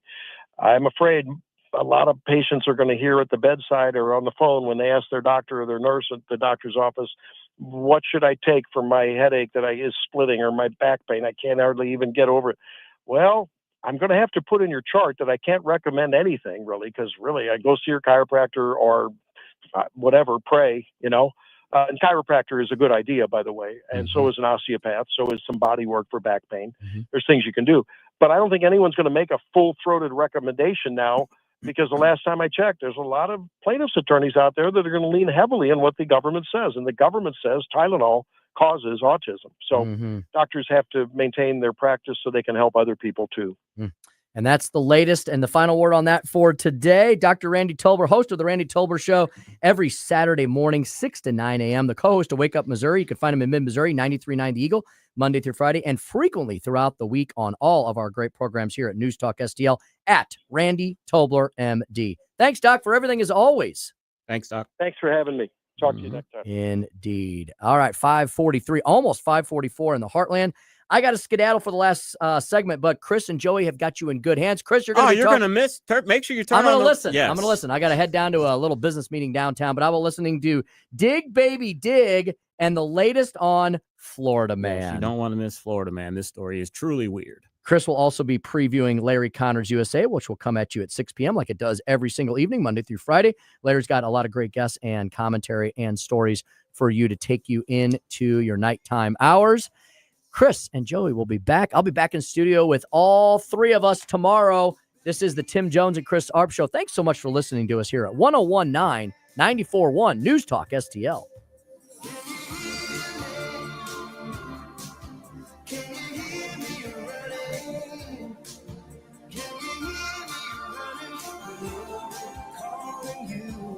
Like and subscribe to us on Rumble. News Talk STL.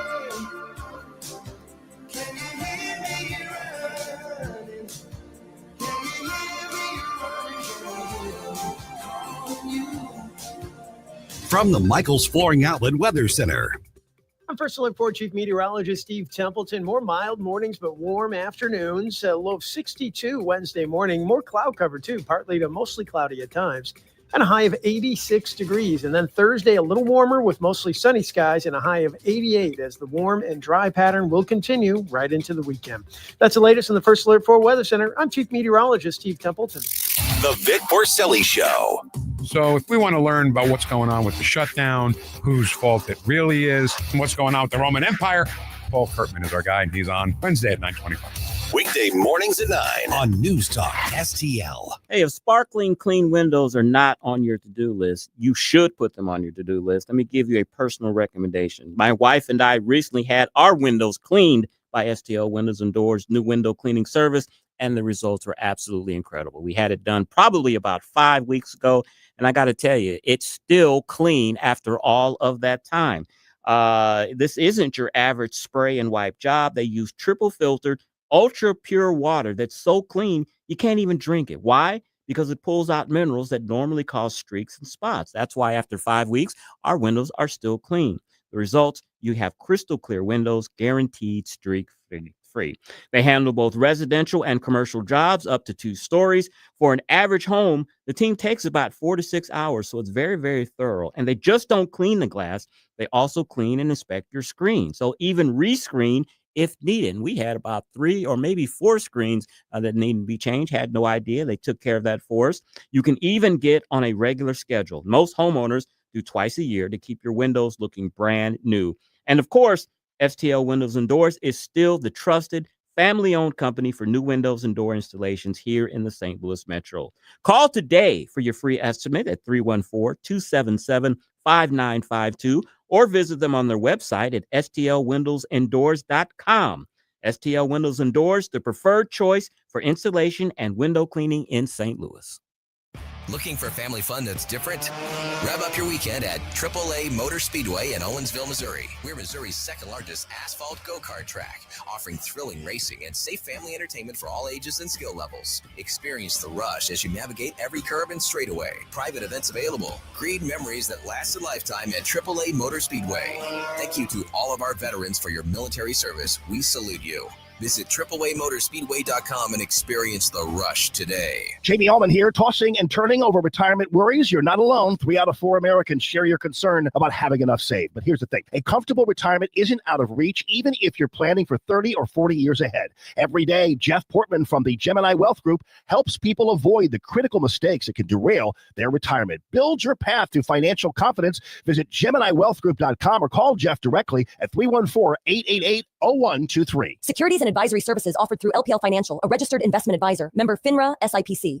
The Washington Guard presents the 4th annual Patriots Banquet, The Price of Freedom, honoring real American heroes. Join us October 11th at Parish Hall in Union, Missouri. Hear from featured speakers Doug Giles, founder of Warriors and Wild Men, and Marine Colonel Jack Jackson, Harrier jet fighter pilot. Master of Ceremonies Jamie Allman will host this inspiring evening. For tickets, visit thewashingtonguard.com. Use code NewsTalkSTL for $10 off.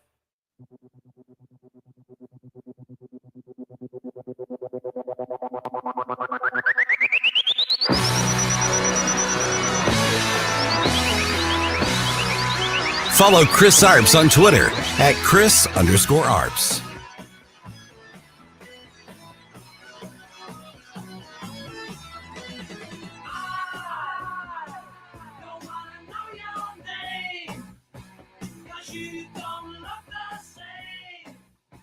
The Kirkwood Police Department is warning people to watch out for the door kicking challenge after an incident over this past weekend. It happened on East Madison, where a residential front door was kicked in. Now, this comes as the door kicking challenge has blown up on social media as a more dangerous version of Ding Dong Ditch. Officials say it's important for kids to understand the risks of this trend, as residents may believe they're the victims of a break-in and may respond with physical force as self-defense. Unfortunately, there have been examples of such circumstances across the country that sometimes resulted in death. 5:49 on the Tim Jones and Chris Arps show. Joy, whatever happened to the times where you took a bag of dog poop and you lit it on fire and you put it on somebody's porch and you rang their doorbell or you knocked on the door and the people come out and they see something burning on their front porch and they start stomping on it, and unfortunately for them, they realize that it's burning poop. What happened to the good old days of that? I can smell the memories right now. I miss Not that those. I ever did that. Not that I ever did that. Kids said that they did that. Yeah, it's one of those pranks that I never knew if it was done in real life, but I saw it in a movie once and I thought, well, that is genius. And, we're not giving anything away here, but you said that you had some personal experience with this latest trend. Not you personally, but someone you know. Yeah, the door kicking challenge. What happened was my girl's parents, 3 a.m., they were sleeping and they heard the loudest bang they could ever hear. And it sounded like someone was breaking into their house. They were terrified. Yeah. And then when they went to go check in the morning, they saw an upside down footprint on their door. So the toes were facing down. Mm-hmm. And then they started Googling this, and it turned out it was this challenge, this social media TikTok challenge, where a kid will go up backside to the door, kick it with their foot, and then run off. I guess that'll give you a little. Yeah, that gives you like you get a little. you don't have to turn around. You're already on the way out. So I guess that makes sense. Yeah, so that inspired them to buy a Ring camera, which they didn't have before. So it'll probably never happen again. That's usually the good thing about security cameras. Once you put them in your home or your dash cam, nothing cool ever happens anymore. Now I have to follow up on this. So 3 o'clock in the morning, somebody kicks your door in. It sounds like they just went back to sleep and said, we'll figure out what happened in the morning. Yeah, I think they got their gun and went looking, and nothing looked out of place because they had a very good door. It's a very expensive door. That's what I think these kids are trying to do, is actually break the frame where your door's hanging open, and it makes a better video, and that goes viral. We'd have to call our friends at STL Windows and Doors. There if you that go. happened. It's like $800, $900 for a door, and replacing the frame would be even more. That's crazy, the damage that they're doing just for laughs. You know, when I went out to STL Windows and Doors, I saw a door that they had. I think it was like $3,000 or $4,000. These doors can be very expensive, and some kid with nothing to do. Why is a juvenile out at 3 o'clock in the morning, first of all, doing something like this? Why are they filming their crimes and posting them with all their GPS information? You know what?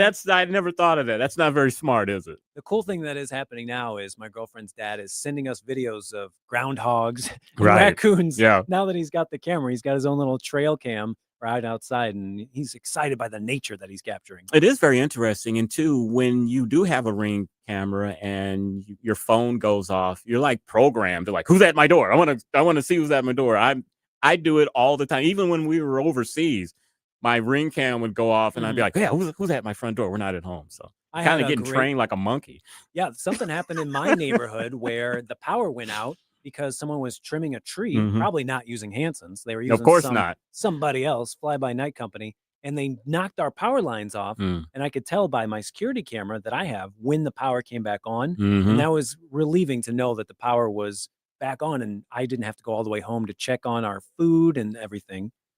And, I'm not trying, Ring camera does not advertise for the station, but one thing that is good too, it has a battery backup. So if your electricity does go out, it still is operating. I should switch it has a battery. Okay. Yeah, Ring has a battery backup, and it'll tell you, hey, your service went online. We're now using battery backup. And you said that Ring also has a social media aspect where people can snitch on each other. Like there's a black person walking through our neighborhood and y'all catch him. What's he up to? You see that all the time, though. People are like, hey, watch out for this guy. He came up to my door at 2 o'clock in the morning asking, is Joe home or something? You see a lot of those type of videos, or you see the videos of these young kids out checking doors, car doors to see if they're open so they can steal your stuff. One I saw last week, though, it was like 3 juveniles, and they were in the next door neighbor's driveway checking their doors, and the neighbor came out and like confronted them. And he said on the website, his wife thought he was crazy because it's like they could have shot you or something. I'm glad that you're looking out for our neighbor's property, but it probably wasn't the smartest thing to go out there and confront these kids. They could have been armed, which could have been the case. We're probably making it worse, even talking about the door kicking challenge. There's some kids that say, yeah, look at these old people. That's pretty funny to have them poop their pants in their bed. I hope that they would, but I'm not thinking too many juvenile delinquents are listening to News Talk STL conservative radio. What up, delinquents? Conservative radio. All right. Florida man. Tim, here is the story. A Florida man killed, cooked, and ate 2 of his pet peacocks amid a feud with one of his neighbors, according to law enforcement officials. The man, Craig Vogt, 61, of Hudson, Florida, was arrested on September 23rd and charged with a felony count of aggravated animal cruelty after he placed a letter in a neighbor's mailbox telling her that he'd killed 2 of his peacocks, quote, because she continued feeding them. According to an affidavit prepared by the Pasco County Sheriff's Office, according to the affidavit, Mr. Vogt described killing one of the birds by cutting the peacock's neck with a knife and then cooking it in a frying pan. He delivered the letter to his neighbor's mailbox to prove a point that he will continue to kill his pet peacocks if she continues to feed them. The document states, while he was being taken to jail, Mr. Vogt said that, quote, upon his release, he plans to kill all his pet peacocks to prevent anyone from taking custody of them. So it sounds like it's like, yeah, I'll show you. I'll kill my pet and eat it. That's Judgment of Solomon stuff, right? Cutting that baby in half to see who loves it more. I guess so. I do want a peacock burger now. That sounds pretty tasty. That is bizarre. I just wondered. I hope he took the feathers. He defeathered it before he put it in the frying pan and cooked it. I mean, those got to be worth something. You put it in your dream catcher. I guess so. All right. And I also said that for Chris's Corner, we heard about Drill Baby Drill. That's drilling for oil, of course. Well, now there's going to be a new slogan, I think, called Dig Baby Dig. In a series of steps aimed at improving the economics of coal, the Interior Department said it would open 13.1 million acres of federal land for coal mining and reduce the royalty rates that companies would need to pay to extract the coal. The Energy Department said it would offer $625 million to upgrade existing coal plants around the country, which have been closing at a very fast clip. And as we know, here in Missouri was a big coal producer. We had Arch Coal, we had Peabody Coal, big coal producing area. The Environmental Protection Agency said it would repeal dozens of regulations set by the Biden administration to curb carbon monoxide, mercury, and other pollutants from coal plant. The agency would also revise a regulation limiting wastewater pollution from power plants that the industry considers costly. So we've got 200-year supply of coal that I heard recently. And if we have all that coal, then we should be using it. And the Trump administration seems to agree. All right, great show today. Joey always says it's a great day for radio, and it was. Coming up next, Larry Connor's USA at 6. Trump gives Hamas 72 hours to strike a deal, and a heartbreaking story of a father whose child was killed by an illegal alien. You've been listening to the Tim Jones and Chris Arps Show on 101.9, 94.1 News Talk STL. Drive safe and have a great evening. Chris Arps here, and after Becky and I leave church on Sunday, we head down the street to Capriotti's to grab a classic meatball sub. And of course, for dessert, I get a giant chocolate chip cookie. I love Capriotti's, and you will too. On Manchester at